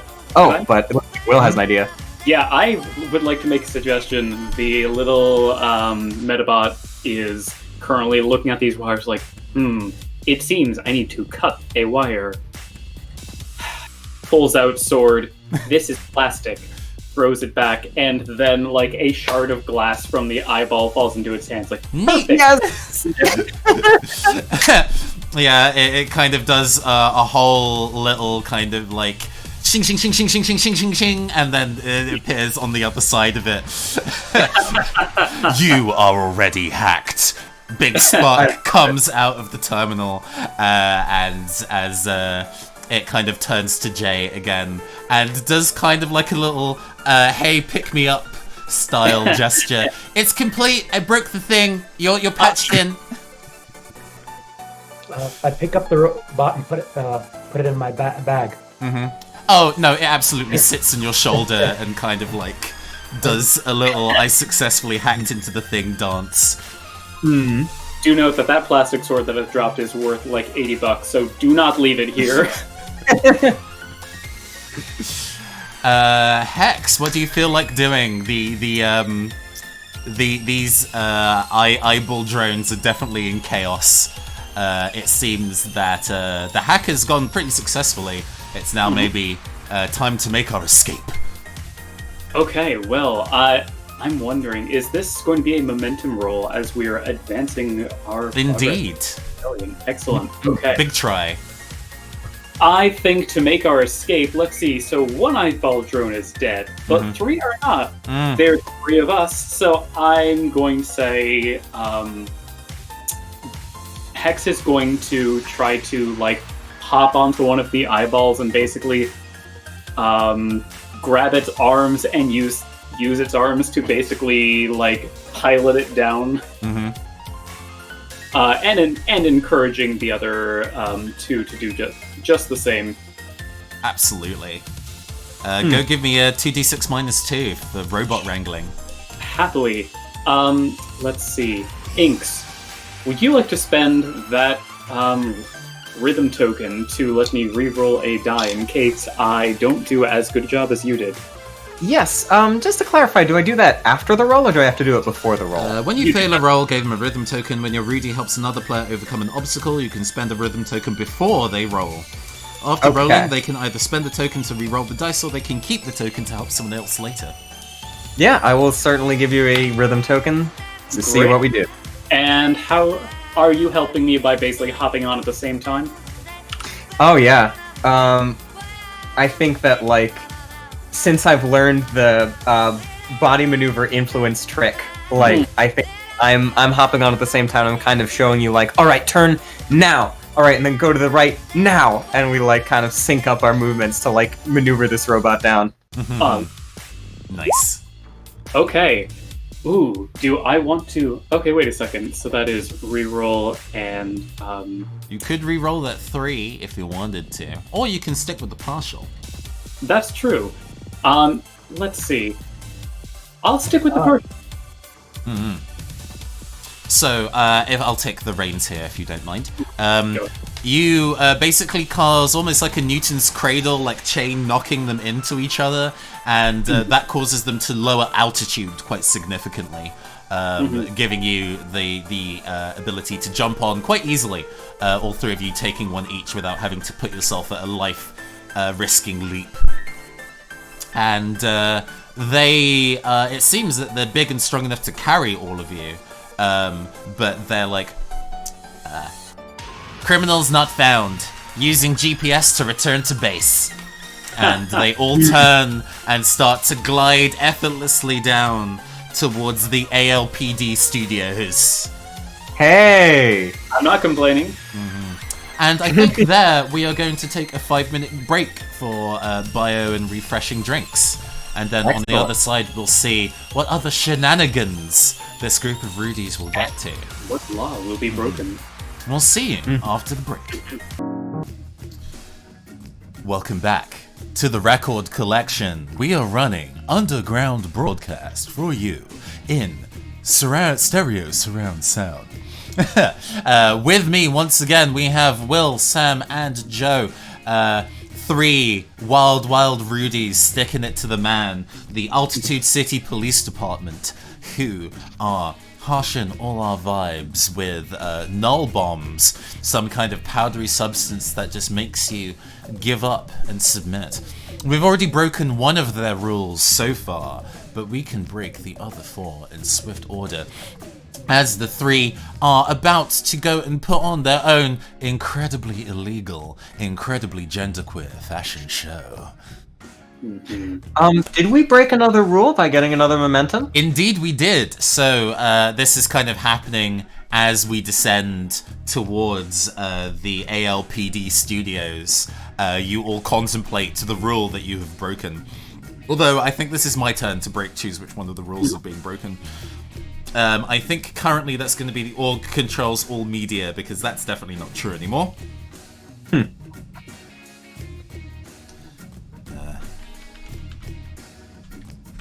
That rule is now smashed. These glasses are coming off. Yes. Okay. Yes. As we resume this action movie that is occurring, as you are all kind of holding onto the drones as they glide in towards ALPD studios. Both a blessing and a curse. There's definitely resources that you can use here for your illegal fashion show broadcast, but it is putting you directly into the lion's mouth.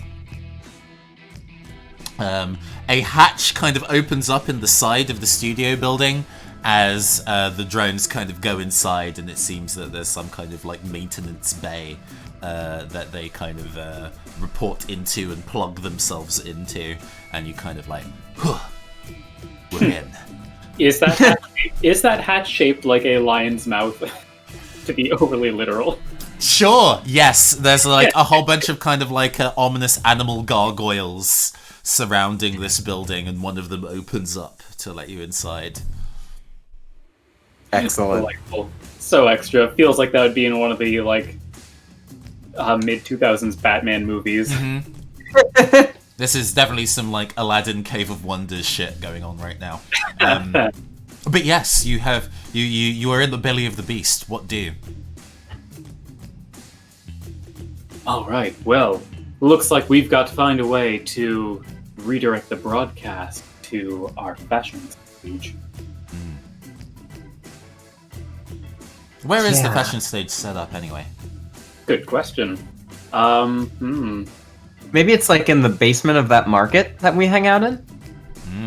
Oh yeah, I can see that.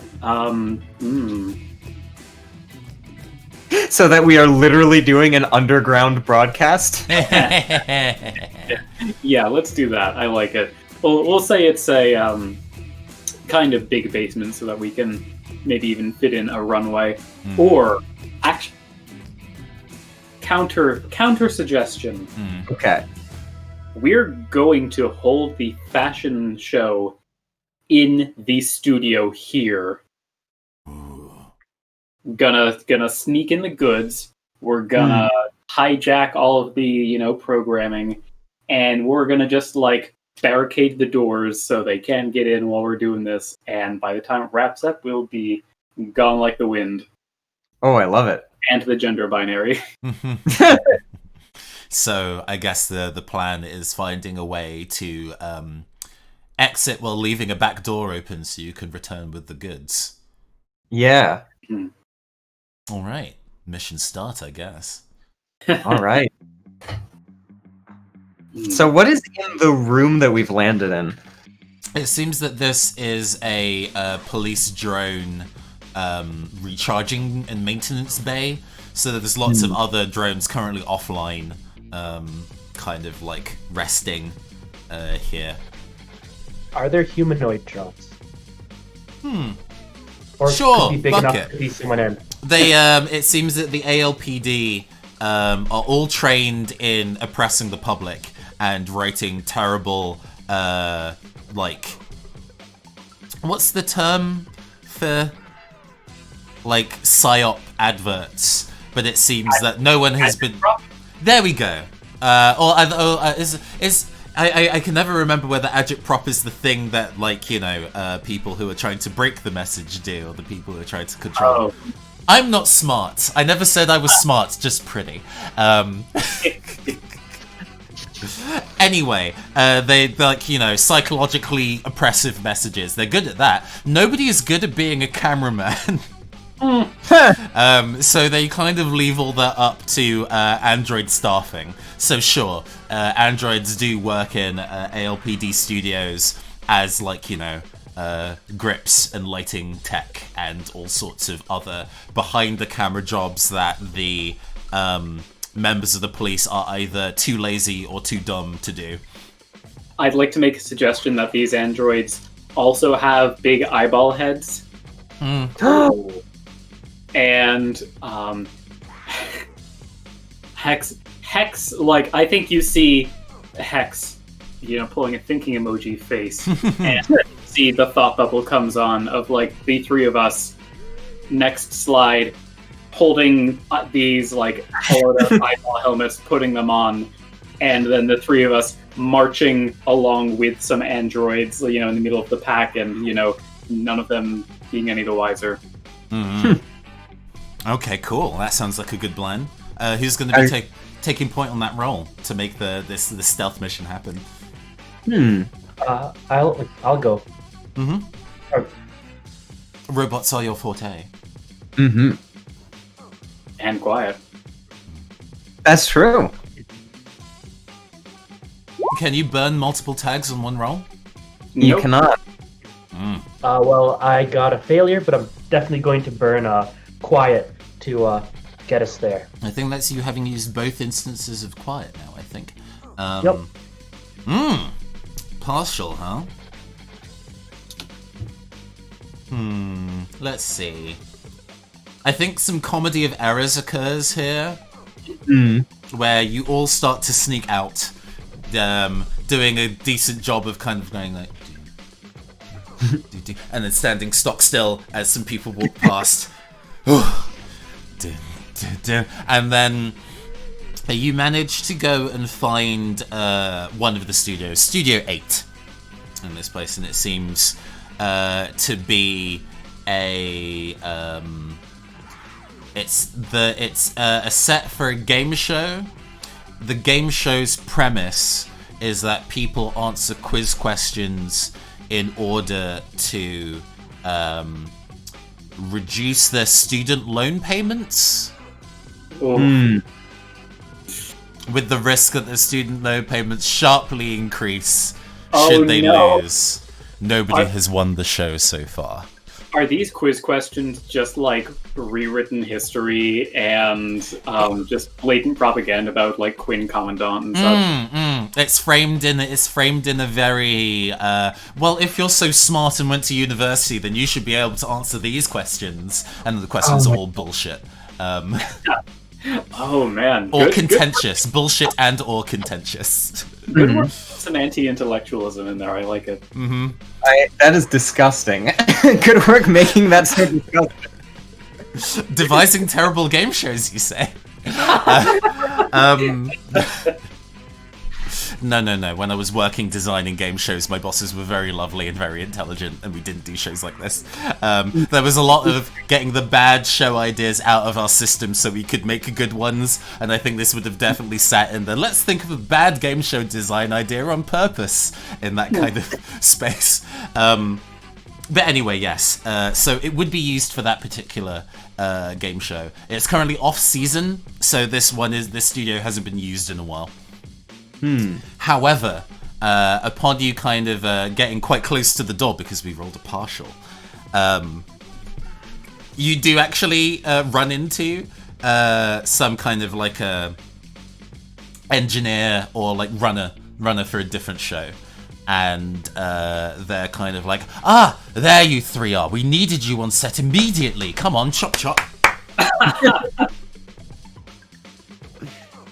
Oh man,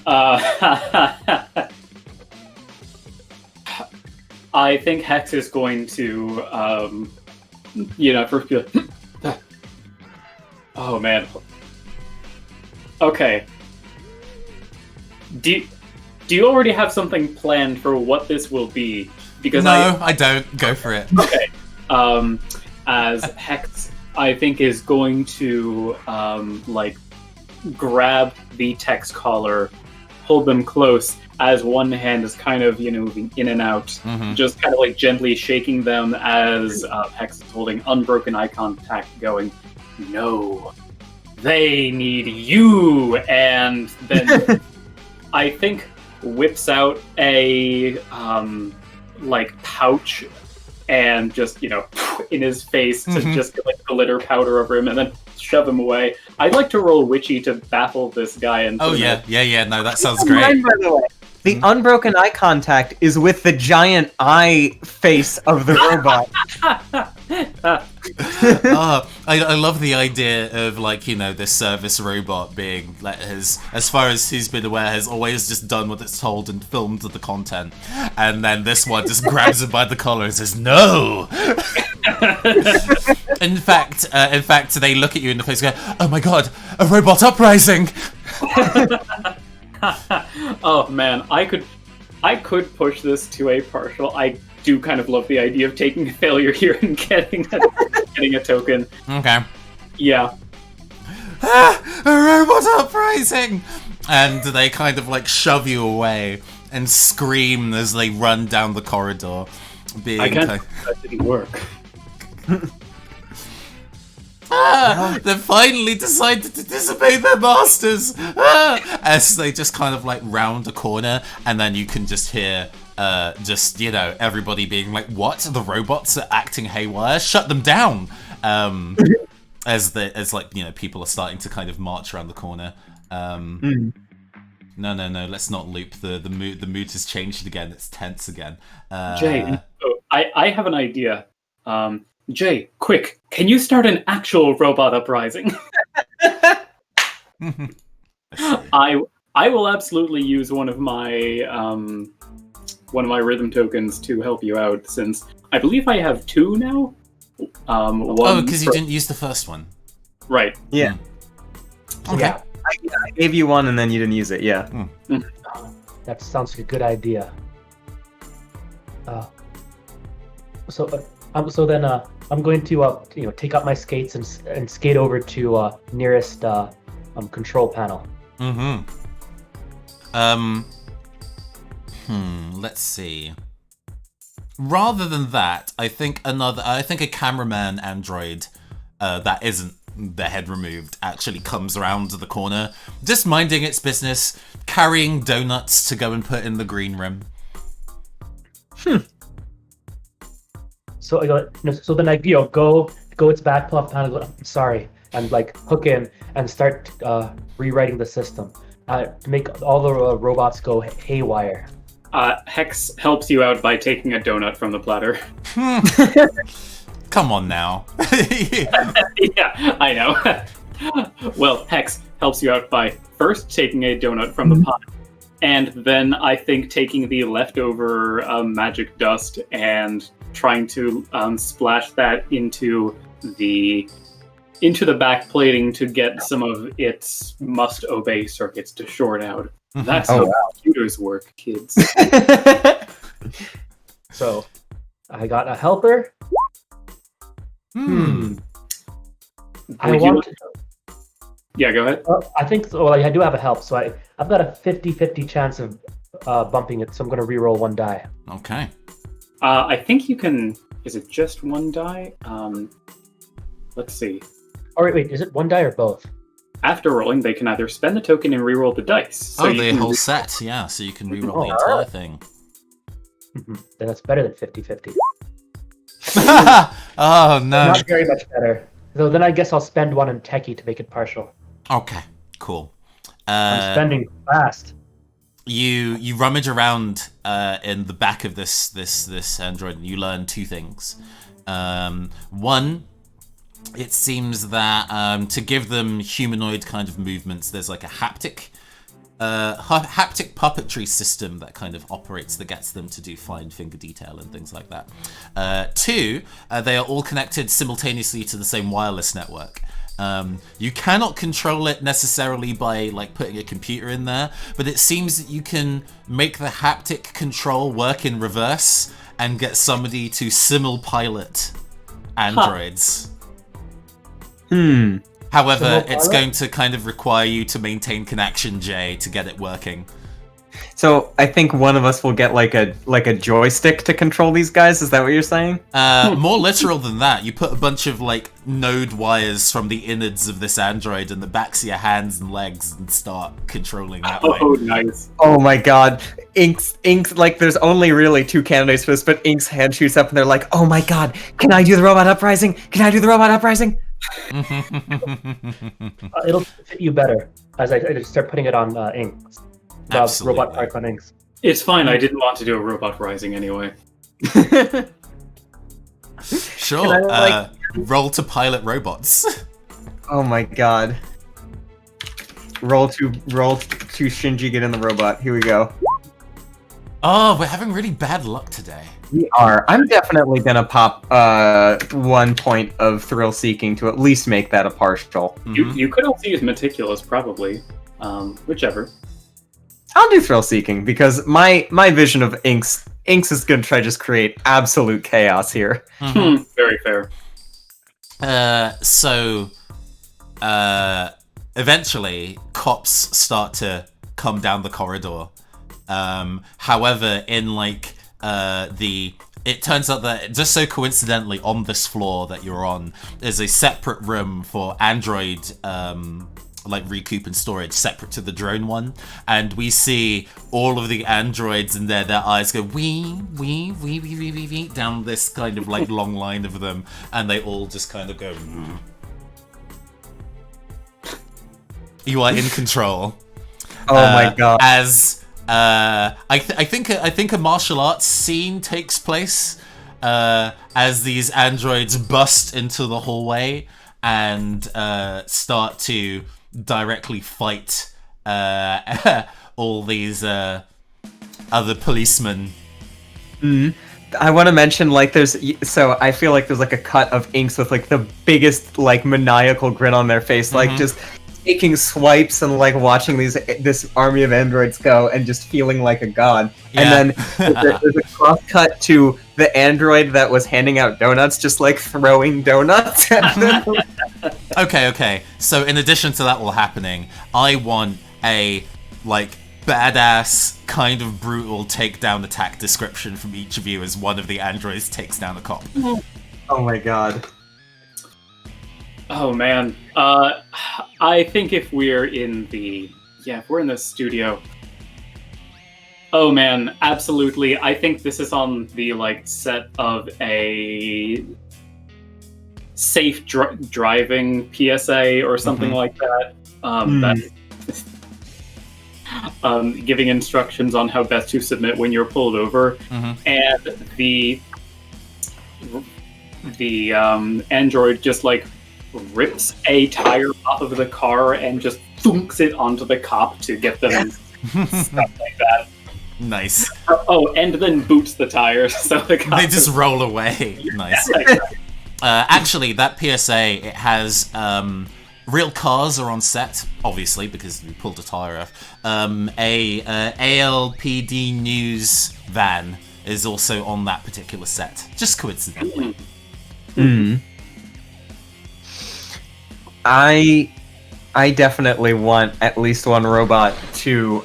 There's like 2 ALPD officers on either side, and I want a robot to like basically T-pose, and then its entire torso starts rotating like around and around and around like a servo, and it just like runs into them with this like tornado of arms and knocks them both down. Yeah. There's like it starts spinning like fucking Beyblade, and then pings down a corridor, just knocking so many switches on their ass. Jay, take it home. So I'm thinking, since they're filming PSAs, they're doing like everything is good PSA. So it's like their picture of like a little girl. This is the happy life we're protecting. So, camera, the little girl, and suddenly the robot goes down with like a full platoon of he's like charging after it. Just like stomping over and knocking over all the props and sceneries before one of them trips over and smashes into the camera, cracking it to the ground. At Altitude City, this is the life that we're protecting. Oh god.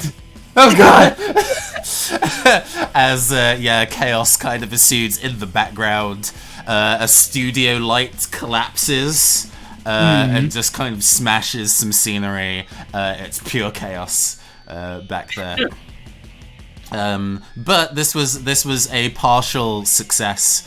So one of the members of this building manages to see that it's you guys that are making all this kind of havoc go, and they manage to get a solid blow on Inks, just to kind of like clock to the jaw as you get pulled forcibly, like detached from these nodes. But it seems that the damage is done and everybody is already in complete uproar at the moment.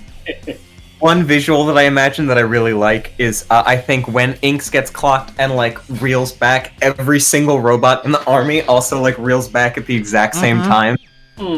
In some instances, the way that they reel back and what they back into ends up causing more domino effect chaos. Yeah. Backwards headbutting a cop. But yeah, as it detaches in like a coffee break room, there's some intern is squaring up with her. Yeah. Well, I'm gonna come, and then the robot like down. Yeah, I thought so. Yeah. They kick it. They break a toe. Ow! Shit. Yeah, it's still absolute chaos in here. There's people pursuing you, but the kind of coast is kind of clear to make your escape if you need to. This has gotten a bit hairy. Let's get out of here. Still gotta find that escape route we can get back into later. Oh, wait. I have a suggestion for this that isn't going to help us on getting out, but will provide a good way for us to get in later. I think in the studio that wasn't being used, like maybe we bust into that. Hex looks up, sees a skylight just wide open there, and it's like, cool. That's strange to have in a studio. We're not going to be able to make use of that to get out of here. We need to keep looking. It's for natural light. It's the most important thing on any set. Yeah. They shoot at a very specific time every day. I have an idea of something that could help us move forwards, as in like break another rule. What if we saved all the security footage of the cops breaking stuff onto their ads folder? So it got played into the ad rotation, which are unskippable. Oh my god, I love that. Hell yeah. Okay. Yeah. That sounds absolutely juicy. Flipping the flipping the files of PSAs must play with blooper PSAs do not play. Yeah, absolutely. Cool. Yeah, that will break the rule and I think cause just the perfect amount of chaos for you to be able to make your way out. So go and give me a 2d6 -2 as you do this sweet hack. Okay, I'll roll for it. I'm running low on stats. I'm going to give you. I'm going to see if I can help you out with this again. I like the idea of like as you are preparing to swap the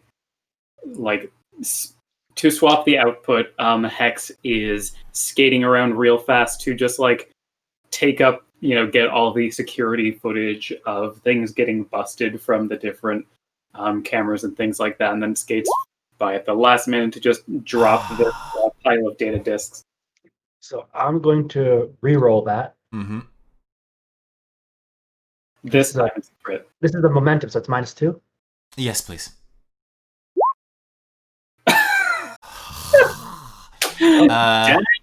Hey, you get a token. Congrats. Yeah, you get a token, and this still happens. Like the breaking the momentum still happens. It just means that you guys are already in dire straits. So elsewhere in the city, I think it's in a high school, and it's near the end of a civics and local history class, and the teacher is like, as normal, before we wrap up and class for the day, we have to go and play one of ALPD's adverts. So strap in, kids. Hold on.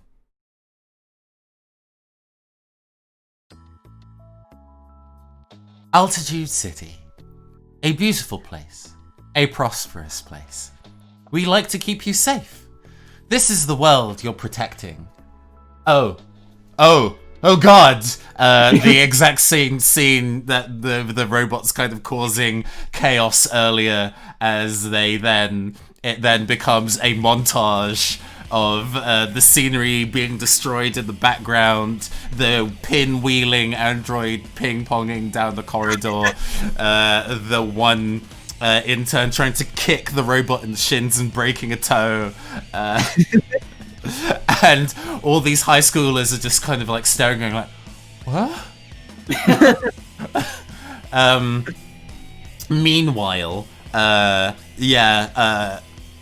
police burst into this, I guess, gallery that you've decided to kind of try and sequester yourself into, armed with these null bomb launchers, and start firing wildly into the room in an attempt to kind of powder you all. I'm gonna go and roll 1d3 real quick. Oh boy. Ooh. I'm sure that's fine. Cool. Hex, you get one of the null bombs full in the face and go, Oh no. ugh. As Jay and Inks desperately carry you out. Having seen the footage, you remember the news van that was on the set of the kind of like road safety PSA. You bundle yourselves into that and haphazardly drive out of the building. So for the moment, you've managed to kind of get out of Dodge, but things are not in a great place at the moment. No, I feel great actually. I'm just vibing. So I feel like it would be more like, why even care anymore? I imagine this is like a black pill bomb. yeah, oh god, yeah. Also, I believe things might not look great for Hex, but hey, we did dissolve that. Indeed. Dissolve that third law like Candy floss and water. Ha. The org's adverts cannot be skipped. I was going to say, like, the Minneapolis City Council has just dissolved the Minneapolis Police Department. Very good. Oh, did that happen? Yes. Yo! They are announcing their intent to disband it. and investment for video-led public safety. There might be some additional pushing needing to be done, but it's progress. Also, that rule is now redacted.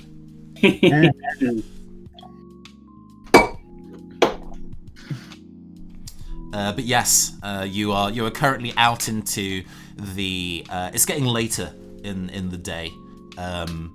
You still probably have time to do some setup before 9. I think was your airing time. But like, where are we getting the supplies? Where are the clothes for this fashion show? It seems like Inks has kind of been the lead designer here, so like maybe the clothes are kind of back at their place. But I wonder if their place might be a little bit hot right now since they've been around causing trouble. I guess it means you're gonna have to get some new material. Oh, that's true. Also, how long does the null bomb last?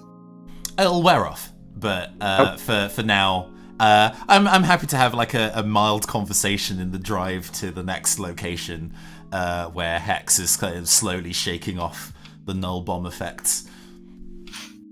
I feel like Inks is just like trying to accelerate this by trying to talk up like all the cool and beautiful things in the world. Like just like, come on, Hex, think about your favorite kind of tea. Think about black cats. Yeah, but iced tea is really like, it's not even. What's the point? Why would you even? No. It's okay. We can get hot tea. Hot tea is really good. You like hot tea? Hairless cats, they're not even fuzzy. Why even bother with anything at that point? Why even? In a world with hairless cats and iced tea, I don't think I can do that. Thigh-high boots. You can wear thigh-high boots. Thigh-high boots. Buckles on the side. So Apple bottom jeans. No. I guess Jay is driving. Thank you. How is Jay as a driver? It follows the traffic rules very well. It has spent a lot of time doing driving simulations. It's one of its favorite genres of game. You can replicate an auto-driving car with 98% accuracy now. Excellent. There's I can see that as like both a mixture of a meditative exercise and the idea of kind of like getting your conformist beige energy out into a task so that you can approach everything else with a little more vibrancy. I can see that. It's just a bit of like AI car roleplay in the game. There's an entire fandom of AI car roleplayers. That's good. I like that. It's like Euro Truck Driver Simulator in real life. Okay, well, if we need to get some new material... Oh, I have a little bit of an idea. I know of friends with a van. I followed them to the warehouse. They had the wizard on their van. You think they might have some clothing? Well, they had the colorful van. That's true, and they had the illegal music. So they might have the hookup on some brightly colored, if not some fabric, then at least some paint, since they painted their van. And I think in terms of getting the fabric, I have an idea. And I'm imagining like Inks kind of points up and there are like all these banners that like in big black letters say like, obey the collective will, do as you're told and prosper, that kind of thing, that are just like strung up in between buildings in Altitude City. Nice. Yeah. In fact, there is a place that manufactures all that. Plus, uniform manufacture is also a pretty regular enterprise in the warehouse district, which is where Jay saw that airbrushed van head to. So, gotcha. Sounds like the warehouse district is the place to be. There is a bit of a slow 6 p.m., 7 p.m. crews. I think it's the time of year where 6 p.m. is the magic hour, so we get a nice kind of like sunset shot of this ALPD news van kind of going across one of the kind of like glass walkway tubes as the sun sets in the background, and then before long, the warehouse area is a relatively kind of like concrete and brutalist. Actually, it's pretty grim. A lot of big steel corrugated walls and stuff like that. It all looks really quite similar, but it seems that there is what helps you find this mysterious van is two things. One, it seems that there seems to be colored lights coming from somewhere within the warehouse area. Also, you can hear music.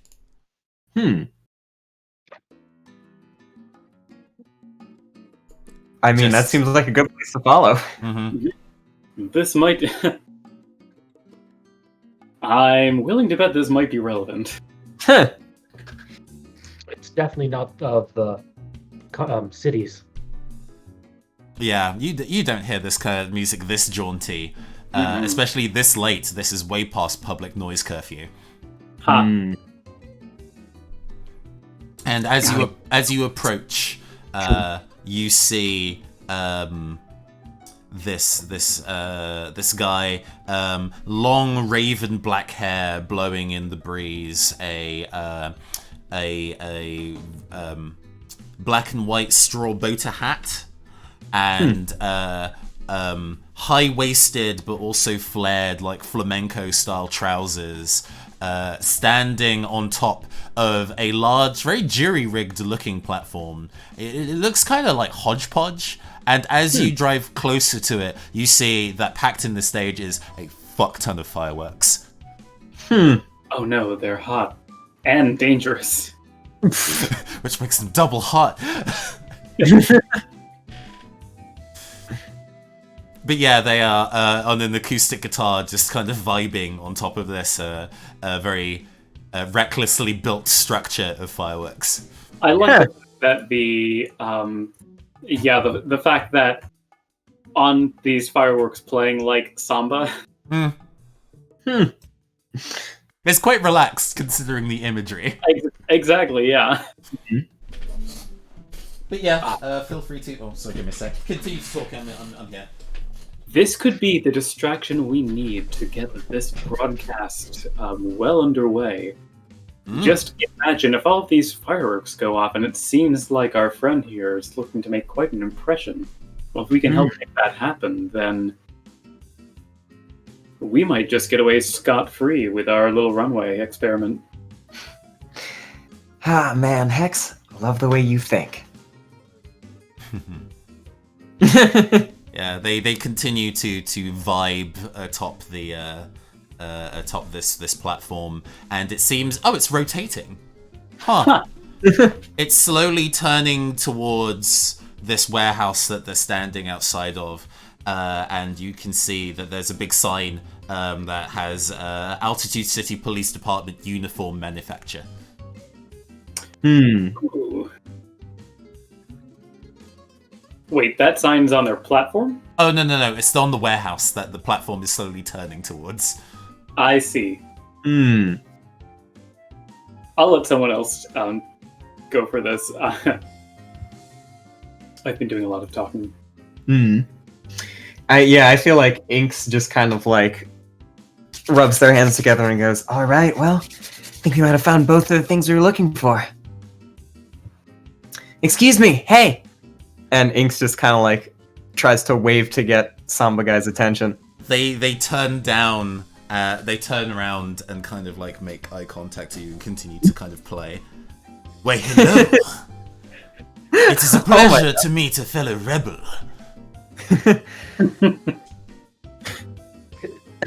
There's much chest shimmy. Hex thwarps a fan and starts fanning himself. Well, I suppose you are wondering what a gentleman like me out in this place is doing. Among other things. Well, I am the Samba playing hero of justice. Trandafir. Oh! As they, yeah, they pose. The pose holds for like 10 seconds. It just stays. Rose petals come from behind the fan and slowly kind of like shower the space. I think Inks just starts like furiously applauding. Hex swoons and then like staggers backwards. Like, no, keep it together. Well, Trandafir, if that is your name. It is my stage name. It is very cool. Don't you think? Oh. It's not just cool. It's also hot. Well, you have come at an excellent time. I was about to finish my performance with a fireworks show. Destroying one of my most hated symbols of Altitude City's grip on the populace. I could use some of that fabric for a good use. Consider it transformative art, not simply destroying a symbol of oppression, but turning it into an icon of liberation. And making it sexy, too. And then I think Inks is like, I'm gonna make so much cool clothes. Trandafir turns to Hex. You're laying it on a little thick.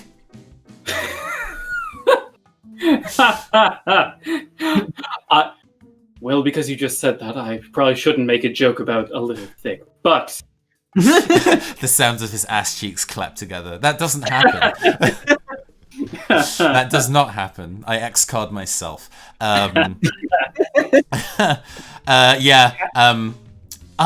So there's something to be done before the fireworks display goes.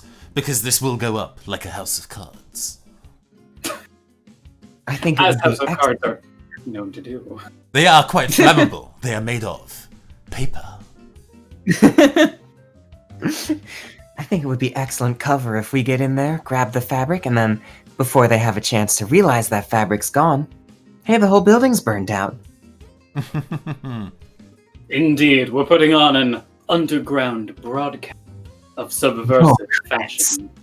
Subversive fashion? Subversive fashion. We're talking rips, we're talking colors, we're talking black. Yes. We're talking thigh-high boots with buckles. Buckles. Black buckles for everyone. This is a bold decision. I am interested. As long as there is an outfit for me. Oh, you better believe there'll be an outfit for you. I might even, and I think Inks kind of like looks side to side at the obvious tension between Trandafir and Hex and goes, I might even make a matching set. So to not have this... Two. Sorry, go ahead. Well, it takes two. Tango. God. To not have this scene take forever, there will just be a single roll to break this particular momentum, because the inevitable effect... I'm not going to have you roll to remove clothes from a building, like, who cares? Clearly, the interesting roll is how cool this fireworks display ends up being. So, who would like to help assist Trandafir set this building on fire? I think it's going to be cool no matter what, but whether it is excellent or disastrous will be... I'm torn because I feel like character-wise, Hex should do it, but like metagame-wise, I haven't rolled yet, and I have a lot of tags to burn. Oh yeah, no, you definitely have some artsy tags that you can spend in this venture. I definitely want to help out and see if I can like use my artsiness to make this just like a beautiful fireworks display. I'm trying to remember if there's any tokens left. I think both of us have been spent, or does Joe have it now? Jay. So was the Was the last roll of the momentum building a failure, or was it the It was, spent yes. negative partial? It was a failure, so I guess You- rules you as got- written, you do have a rhythm point, yes. Mhm. So yeah, Jay, you can lend a hand to give Inks a reroll. Mhm. Designing fireworks displays is actually a very programming heavy task, so makes sense that you might help each other. Mhm. Okay, That's what I'll do. let's see how the first one of these looks. Ooh! Pretty good. You know what? I don't think I'm going to re-roll that. I think I'm just going to spend... I want to keep my last point of artsy, but I would actually imagine meticulousness is really important in making sure that the angles and the timing of everything lines up. Okay, cool. Spend one tag of meticulous to bump this up to a full 6. Oh, wait! This was supposed to be -2. So that's actually a 6. Oh. Yeah, then that would be pushing it up to the partial, if that's what we... Oh, if that's what we'd like to... I don't know, 6 is... 6... You do not want to mean- reroll this. Well, if I can push it up anyway if it's a failure, then I might as well re-roll it. You have nothing There's to lose, really- I guess, no? Well, I mean, you're losing the token. Yeah. It would be cool to get a full success on one of these though. I big agree.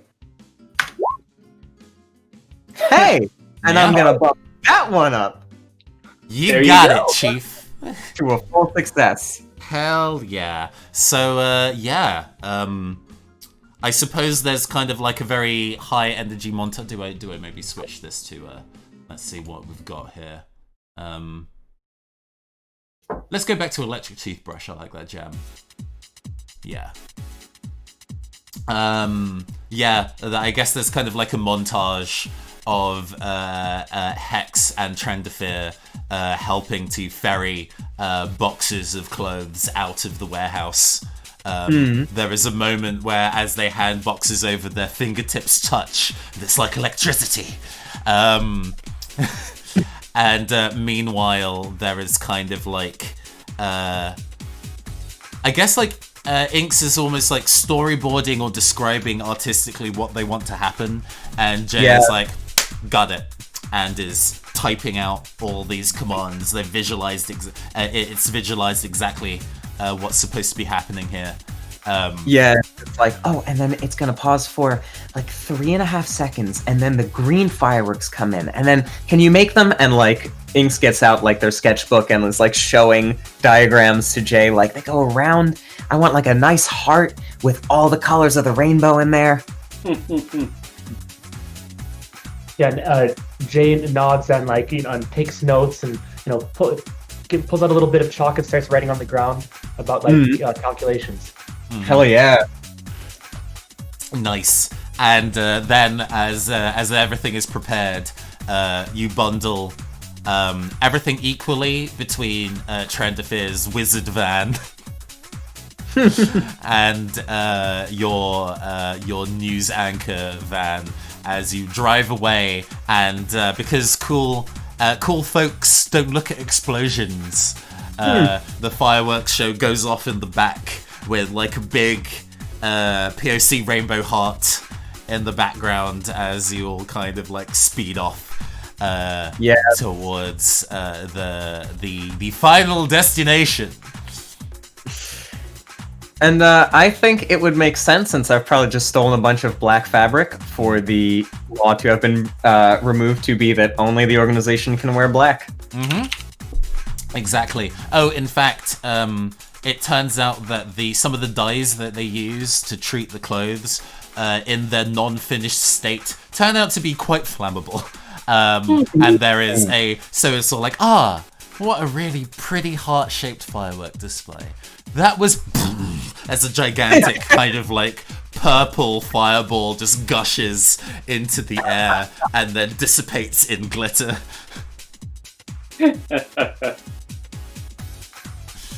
It's almost romantic, and then there's just earth-shaking explosion. Elsewhere, April Lockwell is like leaning out of her like apartment window, filming the explosion. Goes, nice.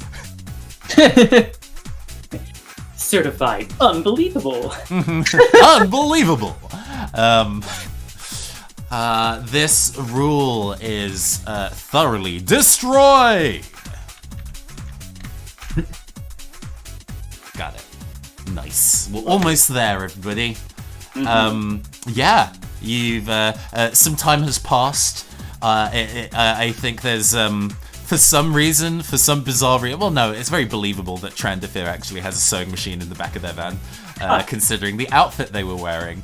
Oh yeah. So there is a mad dash across the city while everybody kind of chips in putting these outfits together. There's sewing, there's desperate painting, there's airbrushing. It's a very this is Project Runway. We have to turn these onto the runway in 10 minutes. Gotta hot glue it together. We have no time. Make it work, first. And before long, you are back at the.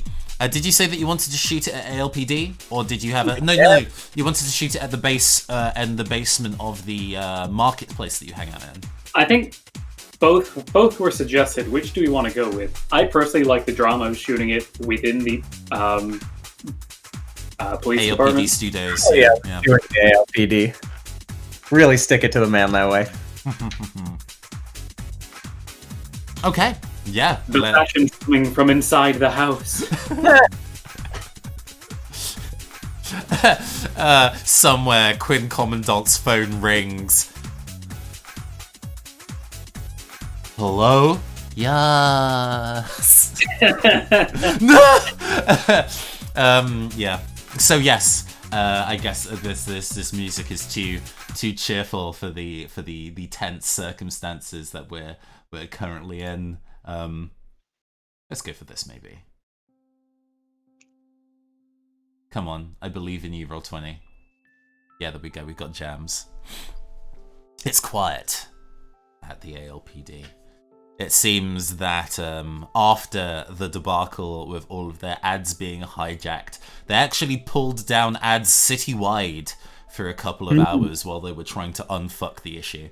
And as a result, as they also have to kind of do cleanup and thoroughly destroy the androids that had gone haywire, rather than trying to get to the bottom of why they were going haywire or trying to clean up, they just junked them all.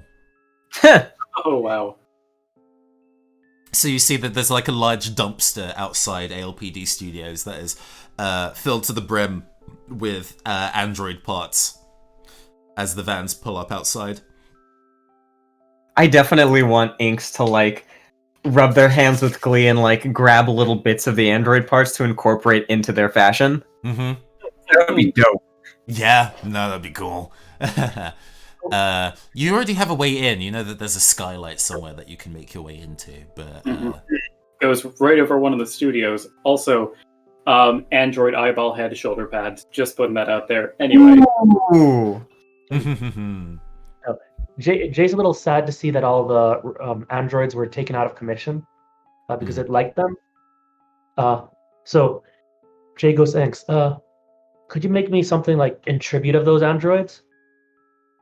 Yeah, totally. Yeah, I think that would be cool. Be like the best rioters I've ever seen. Those robots went hard. Mm-hmm. Yeah. Well, none of you really have mobile phones on you much, all things kind of considered. Actually, Jay has a mobile phone because you have made your Roomba do the tracking for you. So I guess you still have a burner that you can use. You get a call from April Lockwell. I'm a couple blocks away. Where am I meeting you? I'm gonna pass the phone over to Hex. She was talking with Alex, April before, right? Mm-hmm. Mm-hmm. Me and Hex, yeah. April, hi. Yeah. Oh, and Hex just like pushes the pin button on the phone to give their exact location. Yeah, just It's fine. There's a fire shortcut on the back that gives you roof access. You just go up with that, then drop in Oh, the no skylight. need. And it seems that she's managed to, in that period of time, come and go to you. I put together one of these, and she pulls out like a grappling hook gun. Ah! I think now it's Inks's turn to like start fanning themselves. With Oh my a ridiculous amount of glee in her face. She's like, as there's like a whizzing of reeling of cable that kind of clink into the top of the building, and she kind of gives it a good yank. Yeah, seems it latched onto something solid. Every journalist's best friend, I guess. A grappling hook. It's part of the training, you know, alongside shorthand and media law. I can type it. I can write at 180 words per minute and break into most secure facilities. So that's how you reach the top of the inverted pyramid so quickly. Hey, the Unbelievable wouldn't be hiring, would it? Well, considering, we mostly self-shoot all of our stuff. So next time we do a parody video, we might need an artistic director. Oh, yeah. I would love that. Very good. And I guess Trendafir steps out of their van with their acoustic guitar, and it seems they're just carrying that, and that's about it. They didn't bring any additional equipment, it seems. Are we ready to put on a show? Born ready. The repeater is connected. All right. Then let us make history. As you all kind of like climb the little Dragon Quest noise as you go inside the building. And the lights are off, obviously. Well, maybe not obviously. Even though it's only like 8 or 9ish, and that would be outside of standard working hours. This is a news station. There are usually people here 24/7. It's strange that this room's lights are off. I have a bad feeling about this.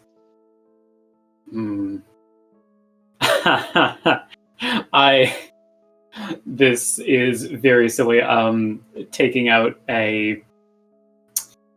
another one of those like glitter packets, and because I'm figuring that, have we gone in the skylight yet?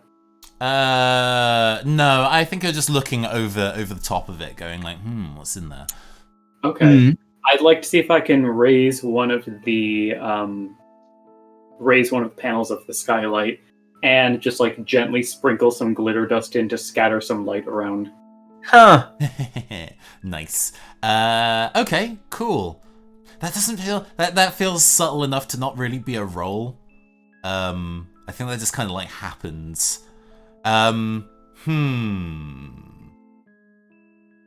Yeah, you see that you can tell in some of the light scattered around that there's something in there. Like humanoid sized, I guess, but you can't really tell who or what's really going on in there. There's something or someone inside, and I'm afraid it might be an ambush. But how did they see us coming from this angle? Maybe we should drop a decoy.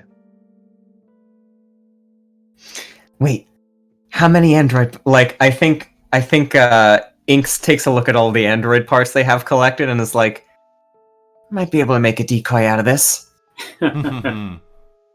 Sure. Go and give me a roll to make fake clone. Hell yeah.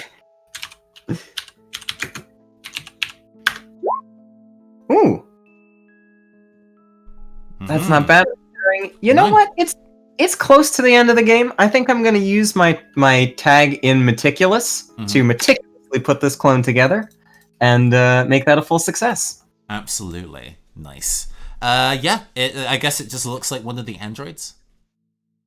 Or Yeah, I guess like it's I've kind of like managed to bash together this like fairly convincing like functional android out of all these discarded parts. Cool. Yeah, you now have a believable functional android. Well, functional. You probably couldn't get it to do anything, but it's not going to fall apart immediately. And I think I'm just gonna like drop this thing down and see what happens. Yeah. Lower it down with a rope. For as the minimal amount of kathunk as possible. Yeah, it lowers down, and then you hear a crackling noise very briefly, like a electric crackling, and then nothing.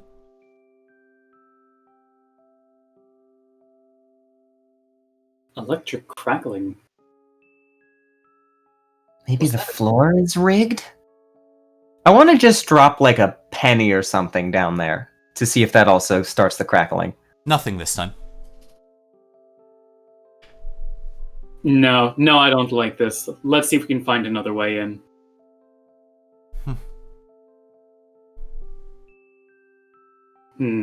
Really? But they came all the way here, and they used the grappling hook and everything.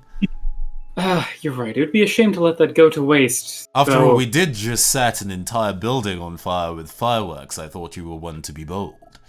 Right. I mean, if we know we're getting ambushed, then it's like we're not even getting ambushed. Also, this show is probably going to run for about 15 to 20 minutes, so we might as well. I was just thinking the same thing. Looks into camera. Yeah. And with that, Hex is... Oh yeah, were you going to say something? I have an idea how we could use this to our advantage. Pull the android up. So then, I'm gonna pull off the helmet and put it on as mine. You switch places. Yes, yeah. They didn't fall for it the first time. Maybe they won't the second time. Hex leans over and goes, "All right, I'm lowering the android again. The broken one, just to test to see if we're getting ambushed." You lower in, and no crackle. However, in the darkness, you definitely do see that there is somebody standing by the wall. You can't really, it's too dark for you to really make anything else about them, but you can tell that there is a single person in this room by the wall. They don't move this time. I'm going to let's see. I'm going to put down and slowly move forward and just do a quick jerk towards it, but then in the goal to try to get him to reveal let's see. Wait, do I have any way to communicate back up, like a radio or something? You can if you want. That's fine. So I pass on the information through the helmet, saying there's somebody here. Yeah. Well, if it's only one person, I know what to do. Give them a challenge they can't refuse. And Hex is going to take the last of their glitter and kind of puff it in the air so it slowly sparkles down, and then they hop in under it so the glitter falls around them as they shout into the darkness. "Halt! Whoever you are! Either make yourself an accessory to fashion, or you'll be disposed of." As you land and do your kind of cool one-liner, almost kind of cross-cutting, the lights to the room flick on, and you see a relatively young man in there, about maybe 23, 24, in a very, very expensive suit, shock blonde hair, surprisingly enough, a couple piercings and an eyebrow, and a wide, wide smile. I knew if I waited there'd be people. And I guess in the kind of like entirely unsurprised expression of you is like, I've ambushed you. But you already like. Yes, no, we know, and I recognize you from the statues anyway. Yes, it's very difficult to pull one over on Quinn Commandant. It seems that my staff are useless. So, True. I figured that if people were going to come and wreck with the best, they best come correct or get shocked. Click, click, click, click, click, click, click. It seems that there was a taser in one hand. I knew it was a taser too. You just can't surprise me right now, can you? They look crestfallen. Yeah, I think at this point, like, Inks kind of makes their way down too, and is like, "Damn, Quinn, your surprises are weak." No matter. Partially because I knew you were coming, I decided to prepare one of these. And they gesture over to the side, and it seems that there is a television camera that whirs into life. It's like, well, I figured the best way to show that the ALPD mean business is that if I dispatch the people who were trying to ruin the operation myself, they would know not to mess. So, have fun being beaten up on live TV.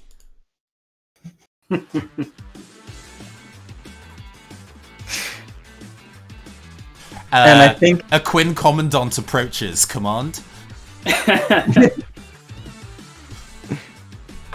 Oh man. Well, I spoke for a lot of that scene, so I want to give someone else a chance to act first. I think when he says like have fun being beaten up on live TV, I have to engage this cliche because we're going anime. I think Inks goes, "Funny, I was just about to say the same thing to you," and like unclicks their scooter and just starts like riding right towards Quinn to like bowl him over. Absolutely, go for the opening attack.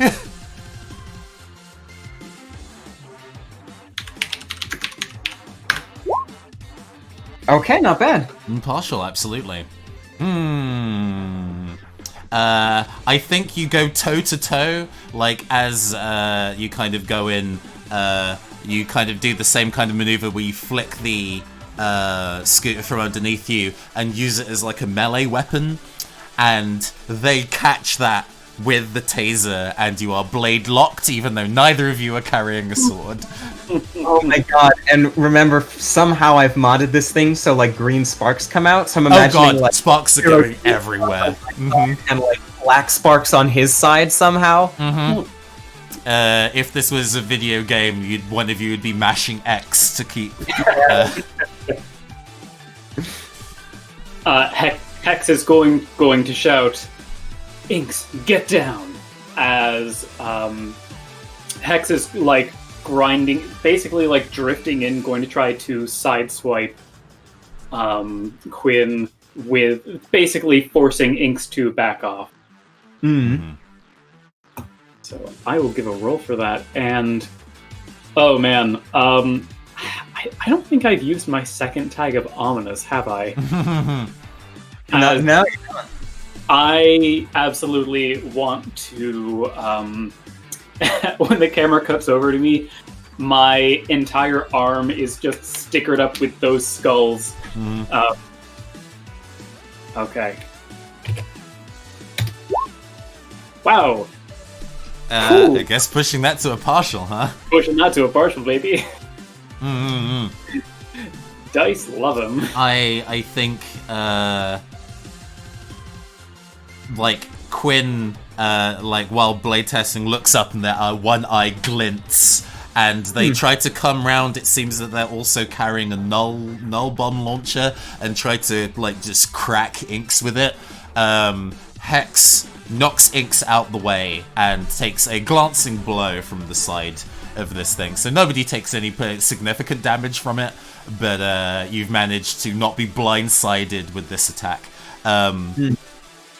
April and Trandafir descend from the skylight see that there's fighting going on this side, see that there's a film camera going on this side, there's a beat, and then they just start aggressively voguing in their outfits. They are doing their best to kind of draw attention away from the combat going in the background, because obviously if you guys get beat up, that's not good for the message. So they're doing their best to kind of generate hype. You have. They are also available for team-up attacks if you call for one's aid. Ooh. Oh yeah, I have an idea for that later, but I want you to go. Jay, Is everyone in their fashion show outfit? I'd assume so. What if we had a new kind of fashion show? A practical fashion show. Oh hell yeah! It's both couture and protest gear. Yeah, I'm gonna hijack the camera. Absolutely, go for it.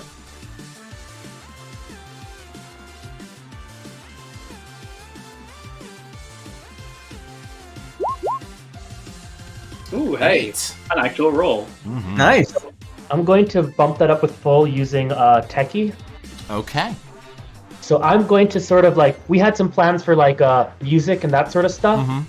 Let's say I grab that, jab it into the camera, and suddenly like, all the effects change. And like, I guess like, there's stage lights around too, presumably. Oh yeah, they all go like wink and start like spotlighting people and everything. You put in a counter feed of like you pull security camera data from various parts of the city, and you can see that everybody's just kind of like out in the streets watching this occur.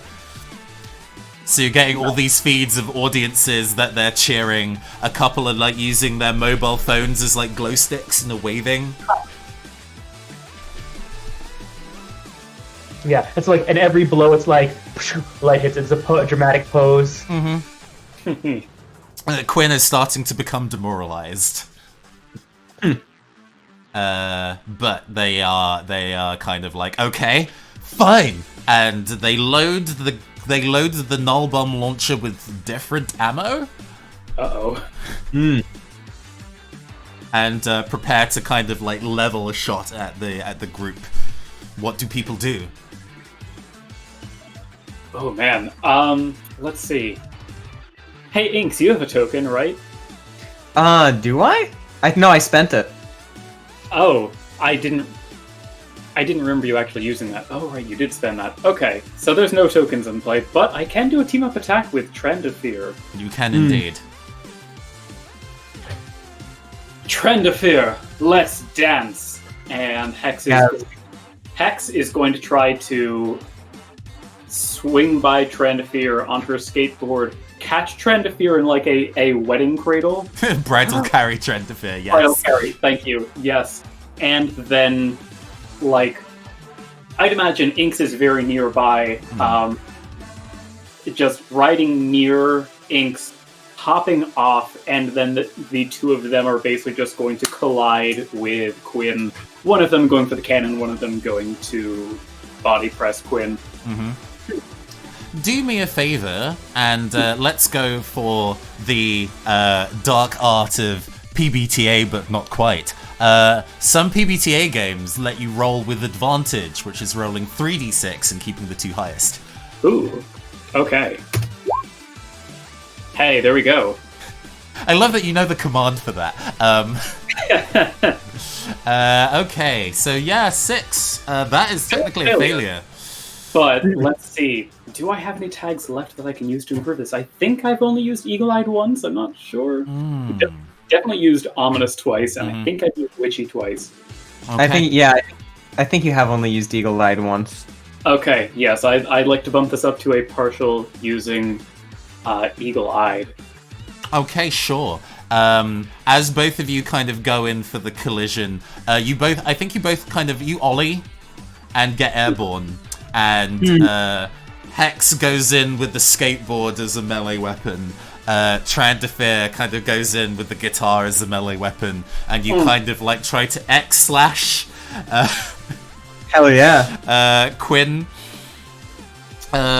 you land the attack and knock him airborne.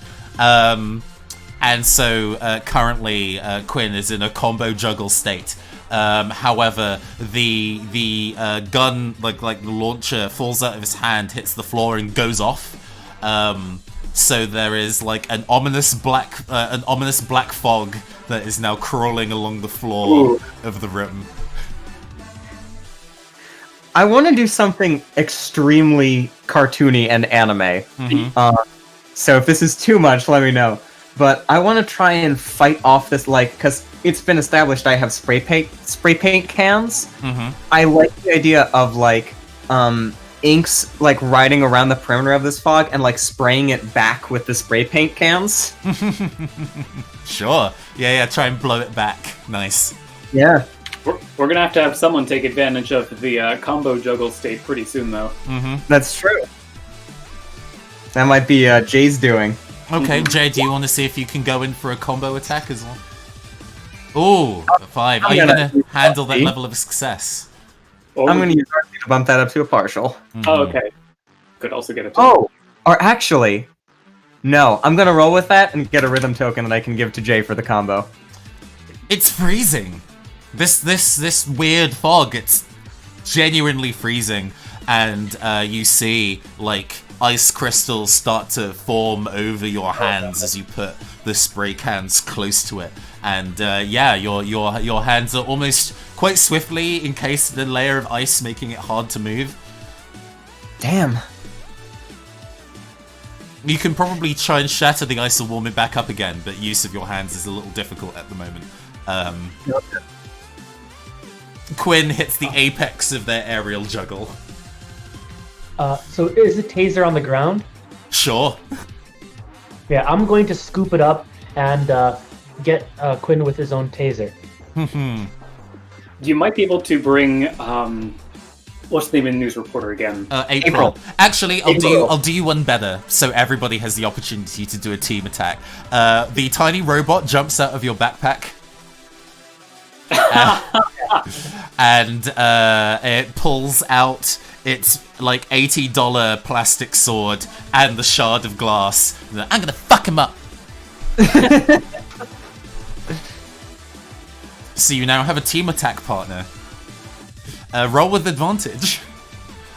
Oh, so what I was gonna say is also I was gonna use April's grappling hook. I'd like to try that. Ooh, I see. Ooh, get like a scorpion get over here with bonus. Oh my god, I love that. Yeah, shall we do that, and then the tiny robot can help Inks for a team up attack. Hell yeah. And I will spend a rhythm token on you, Joe, to see how this goes. So this is with the advantage? So like 3d6 keep 2, I think is the way to get. Yeah, but that's the roll 3d6, right? Yeah. Okay, so that's a 7, and because of the token, you can re-roll that. Okay, which I will. Let's gamble.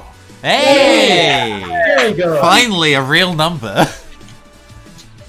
The dice has been really mean to us today. Wow. Yeah, seriously. This goes exactly to plan. So I guess April kind of takes a like Charlie's Angels style pose. It's like gun ready. It's like, okay, pass it to me right when I get the taser.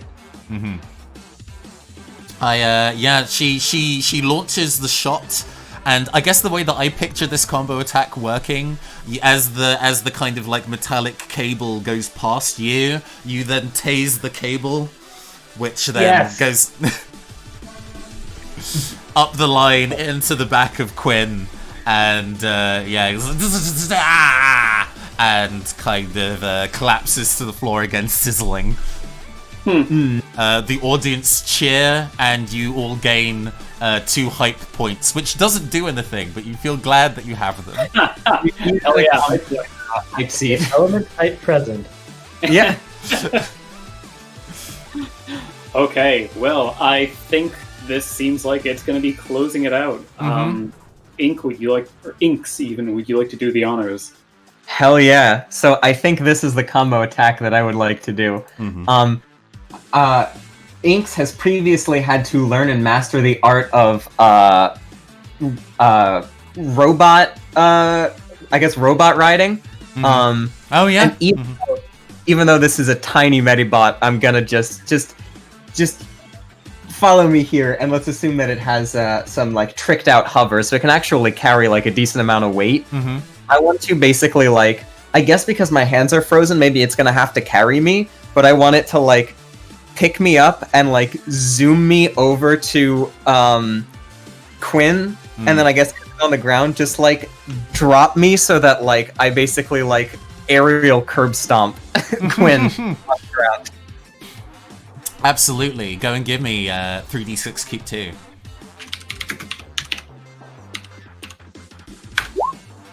And you know what? This sounds like quite a thrill, so I will pop a tag in Thrill Seeking to bump that up to a full success. Yeah, I don't think you used the second tag of Thrill Seeking, so sure. Yeah, you, I guess I like the idea of the robot kind of like Mario 64 Bowser swinging you. Yes. As you kind of go flying into the air, kind of pose as the studio lights reflect off your frozen arms, sending kind of like a disco ball glitter lights across the space, as you then just kind of straight downwards into the back of Quinn, who pratfalled on the floor goes "Whoa!" as you land directly in the back. The proper like Street Fighter 2 as he takes critical damage. The audience completely lose their shit at this point and start cheering. Let's go kick the big victory music on again. I have a very silly suggestion. I'm picturing the audience is cheering, and there's just tons of shots of people ripping off their city uniforms to reveal colorful and wild clothing underneath. Yes. And they all start raving just in the streets. The kind of like forced advertising speakers and TVs all turn to just self-shot music videos you and various other rebellious artists have shot over the last maybe 6 months or so and has put of a collective, and they all start kind of like broadcasting across the city, and everybody starts dance partying real hard to do the final momentum. It will be to dance like you have never danced before. Oh my goodness. All of you are present, so I'll let you roll advantage for this anyway. It's still -2, so you might still beef it, but hey. I have 1 tag left of Artsy to spend. Do you? I do. I've been keeping track of my tags. I was holding that onto that. I'm glad someone was, because I should have been. Bring it on home. As a professional role player, I use Microsoft Sticky Notes to keep track of my shit. Very good. Oh, I don't even need to use... Wait, can I pump it up to a crit? I mean, of course you can pump up a crit. Why would I not let you pump up a crit? I use my last tag of Artsy to bump it up to a crit as I reveal... I, like, tear off... You thought I was wearing my fashion outfit, but in fact I tear off my outfit and I just have, like, the most beautiful, shimmering... It's got, like, elements from everything we've done today. It has, like, Hex's glitter. It has the robot parts that I scavenged. It has, like, a beautiful design of it has the rose petals from Trandafir. It has, like, a little camera mount. It has buttons that look like the lens of a camera for April. And I just, like, I beckon a hand to April because we're making the ship real. I don't care. I get a ship too. And April takes it and I just spin her as we dance beautifully with the camera focused on us. It turns out that April is an astounding swing dancer. Hell yeah. And you get dipped like so low and then like flung up in the air and caught It's just... I'm also imagining that this outfit has a chip that I had Jay design for me, which like hacks into everyone's phone and returns all of the money that they had taxed from them while watching this broadcast, which means that their free time is no longer taxed. Absolutely, yes. What's going to happen to the free time is what am I going to replace that with? Refunded. It I is really love officially cancelled. Hell yeah. And with that, I guess we still kind of keep this music going, but we do like post-credit scenes, so it can either be in this party or after the fact. Everybody give me like one post-credit scene that happens now that you've wrecked the system.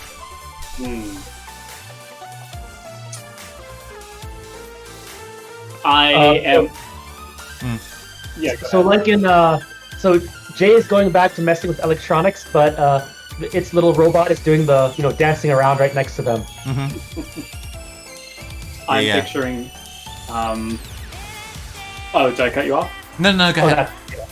I'm picturing Hex kind of like strutting down. Like there's a public street that was right next to. Ooh, wait. Actually, Hex is like strutting down some big marble stairs of what used to be the police department, and you pull back and there's all these like fashion banners hanging down, like covering up all of the signage before. And this building has now been converted to a free fashion studio.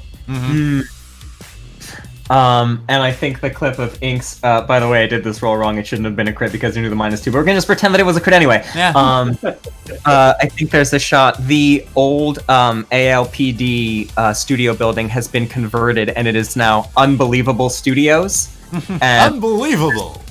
Yeah, there's just a shot of like the nightly news.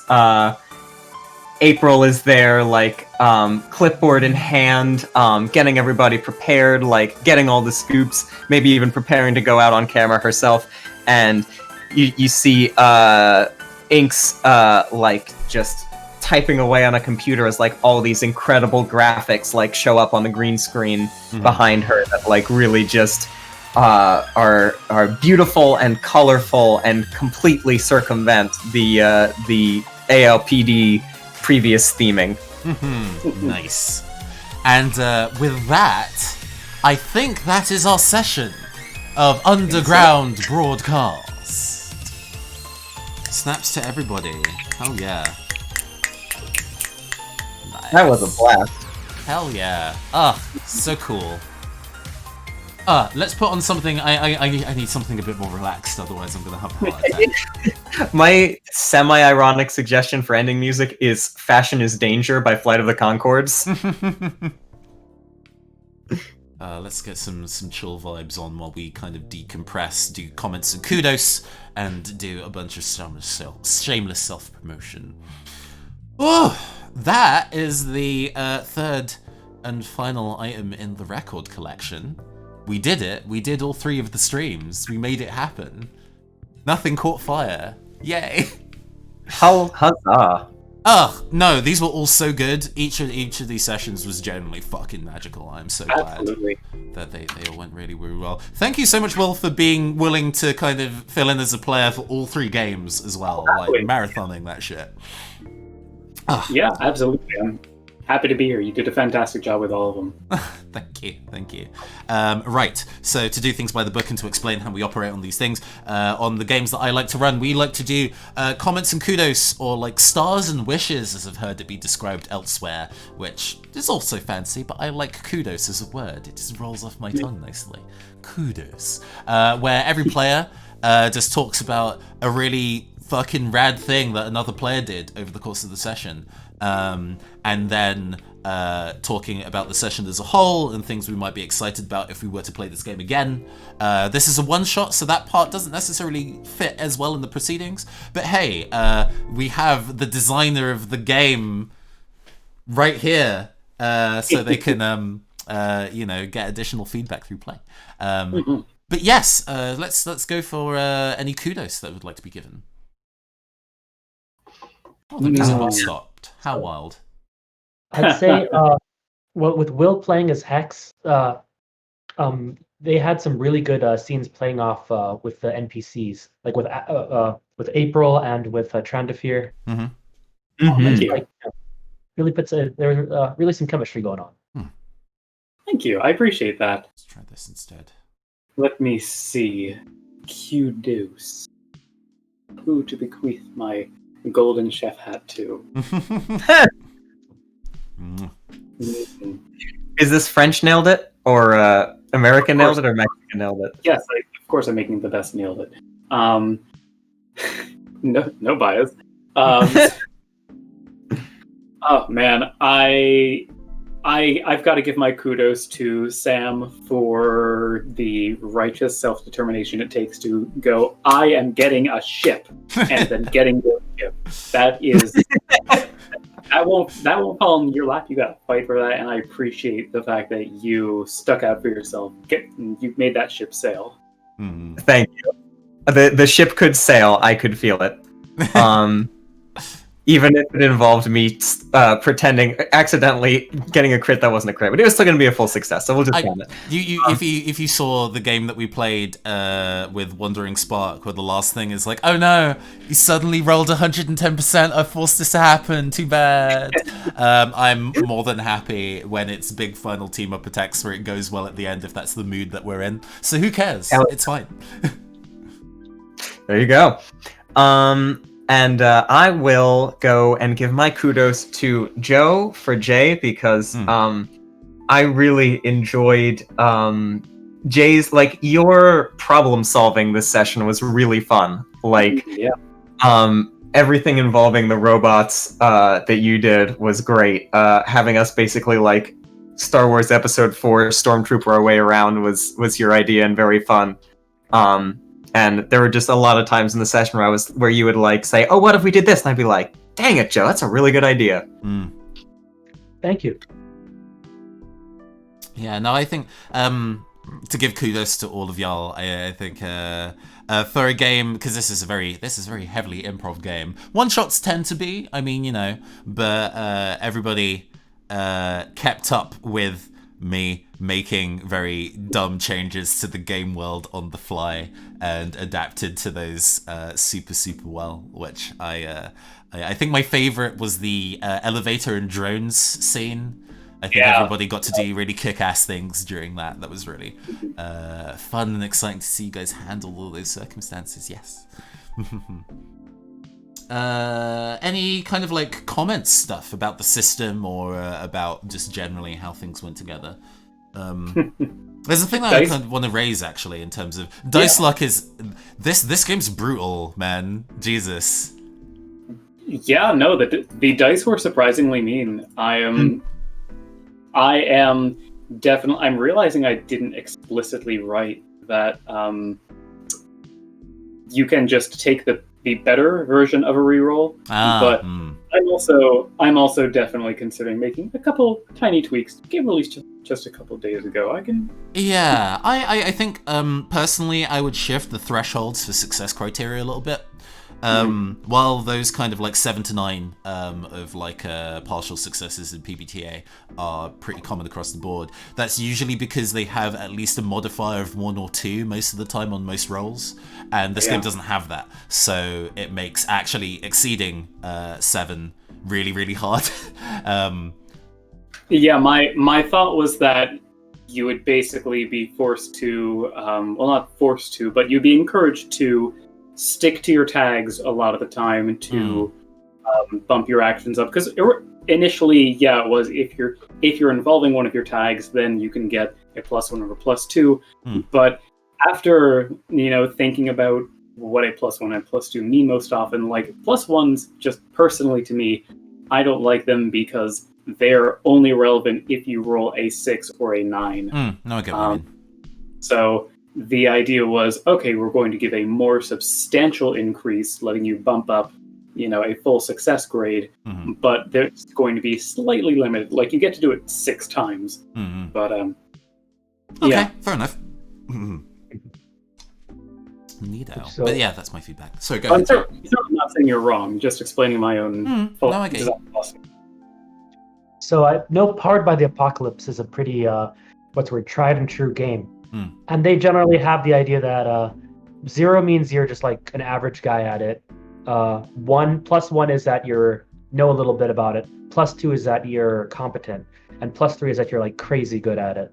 And that's sort of like the fiction matches the dice in Powered by the Apocalypse. So here there was like every roll was like you're a person who doesn't know anything about it, but then you have to bump it up with a limited resource. Yeah, That's why it sort of felt weird. It's like everything was like felt like a coin flip for a partial.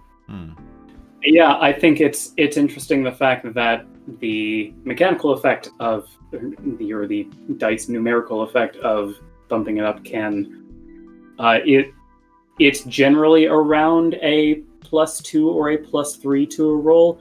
Obviously, if you bottom out and get like a double 1, that's like a +4 or +5. So it can be more significant than a static +2, but it is definitely.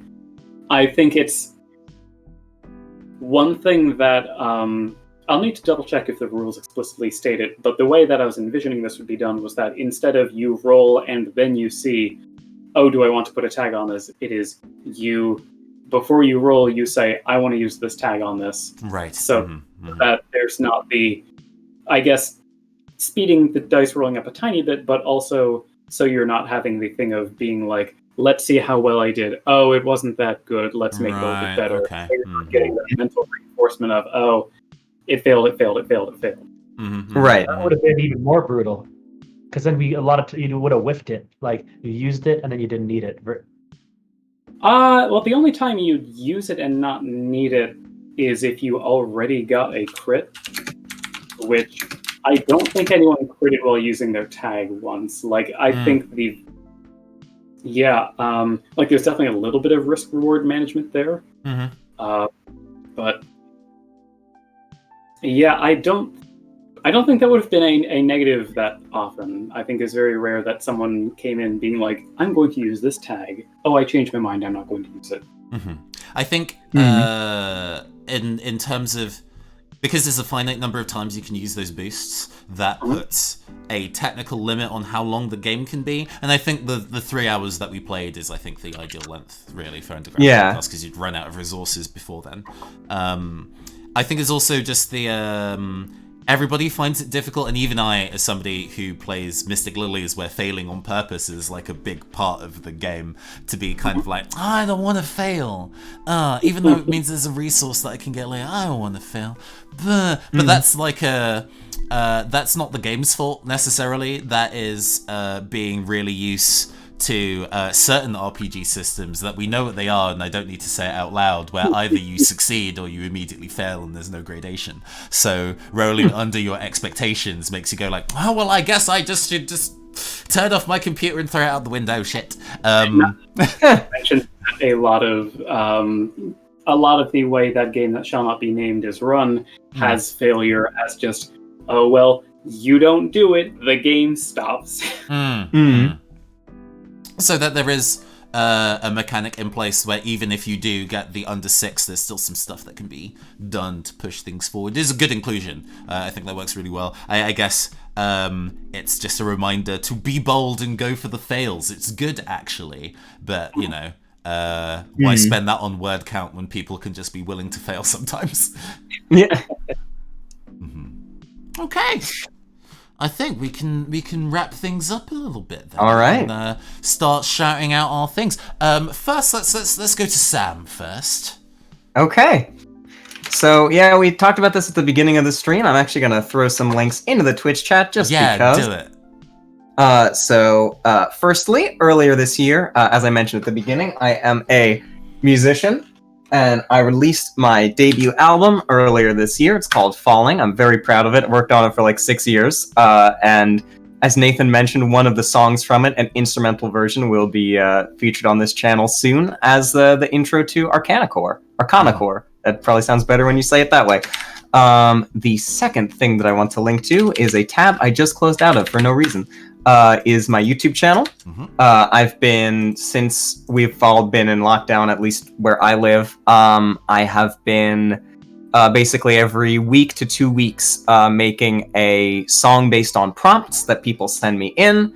I try to take all of these disparate, weird prompts and make something cohesive out of it, and then I put it up on Bandcamp and donate whatever people want to pay for the songs to.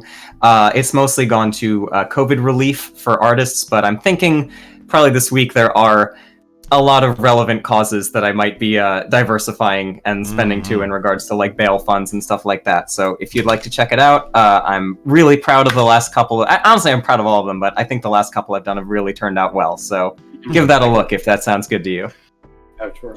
Nice. Joe, you don't necessarily have any creative irons in the fire at the moment, but that's entirely okay. We love you on this channel anyway. Is there what is a cool thing that you have seen or played or listened to lately that you're like, that's dope, go check it out, lads? Well, there's that bundle on itch.io with like 700 games. It donates lives to a bunch of good causes related to Black Lives Matter, and the games are 100% worth it. For like $5, gosh. But that's no stopping you from paying more if you want to. You can definitely pay more. I think when I initially looked at it, their goal was at 500,000, and now trying to set a goal for 2 million, because when I last looked, they were at 1.6, 1.7 million accrued. So yeah. So yeah, get that and play Rat Rave.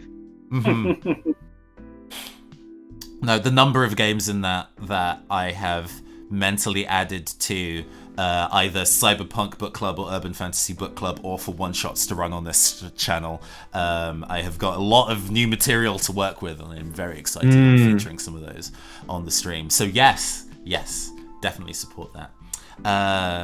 Will, creator of Underground Broadcast, NB About Town.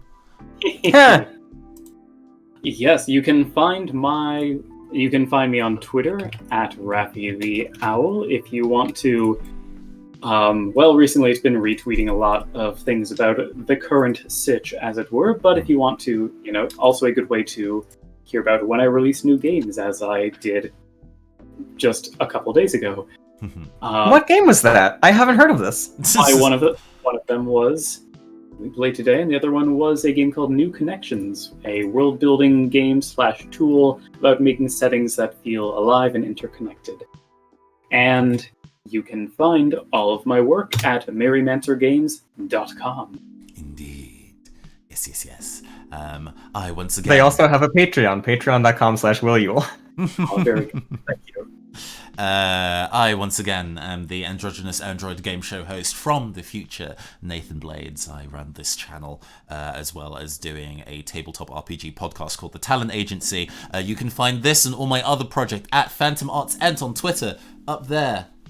Go there and see the other stuff that we do. Also, follow this Twitch if you'd like. It'd be great. In general, especially under the current instances that we're in, thank you for supporting queer black art. It's weird having more attention on me now than I would otherwise, especially for the reason why I have that additional attention, but I am going to be using it to spread joy and fun amongst those who listen to my stuff, because trying to find joy in a world that would rather you not exist, I think is powerful and punk as fuck. So yeah, go do that. If you would like to continue supporting this and other work, so I can do stuff like pay hosting costs, Roll20 Prime, and artists that I commission to do artwork for our things, you can support me on Patreon, patreon.com/PhantomArtsEnt, Phantom Arts ENT. If you support me, that'd be absolutely fantastic. You'll get shout-outs on all the streams that I do. What else? Oh yeah, we currently live in a police state hellscape. You can absolutely donate a ton of money to a variety of wide causes to go and help the people trying to fight for our rights outside of the tabletop dice rolling space. This game, but for real. You can find a wide variety of different charities that you can support, as well as bail funds and things like that, at blacklivesmatters.card.co. That's card with 2 R's. And with that, this concludes the record collection. I hope these were some lo-fi jams to relax and roll dice to. We hope to see you again in the future. But for now, goodbye and good night.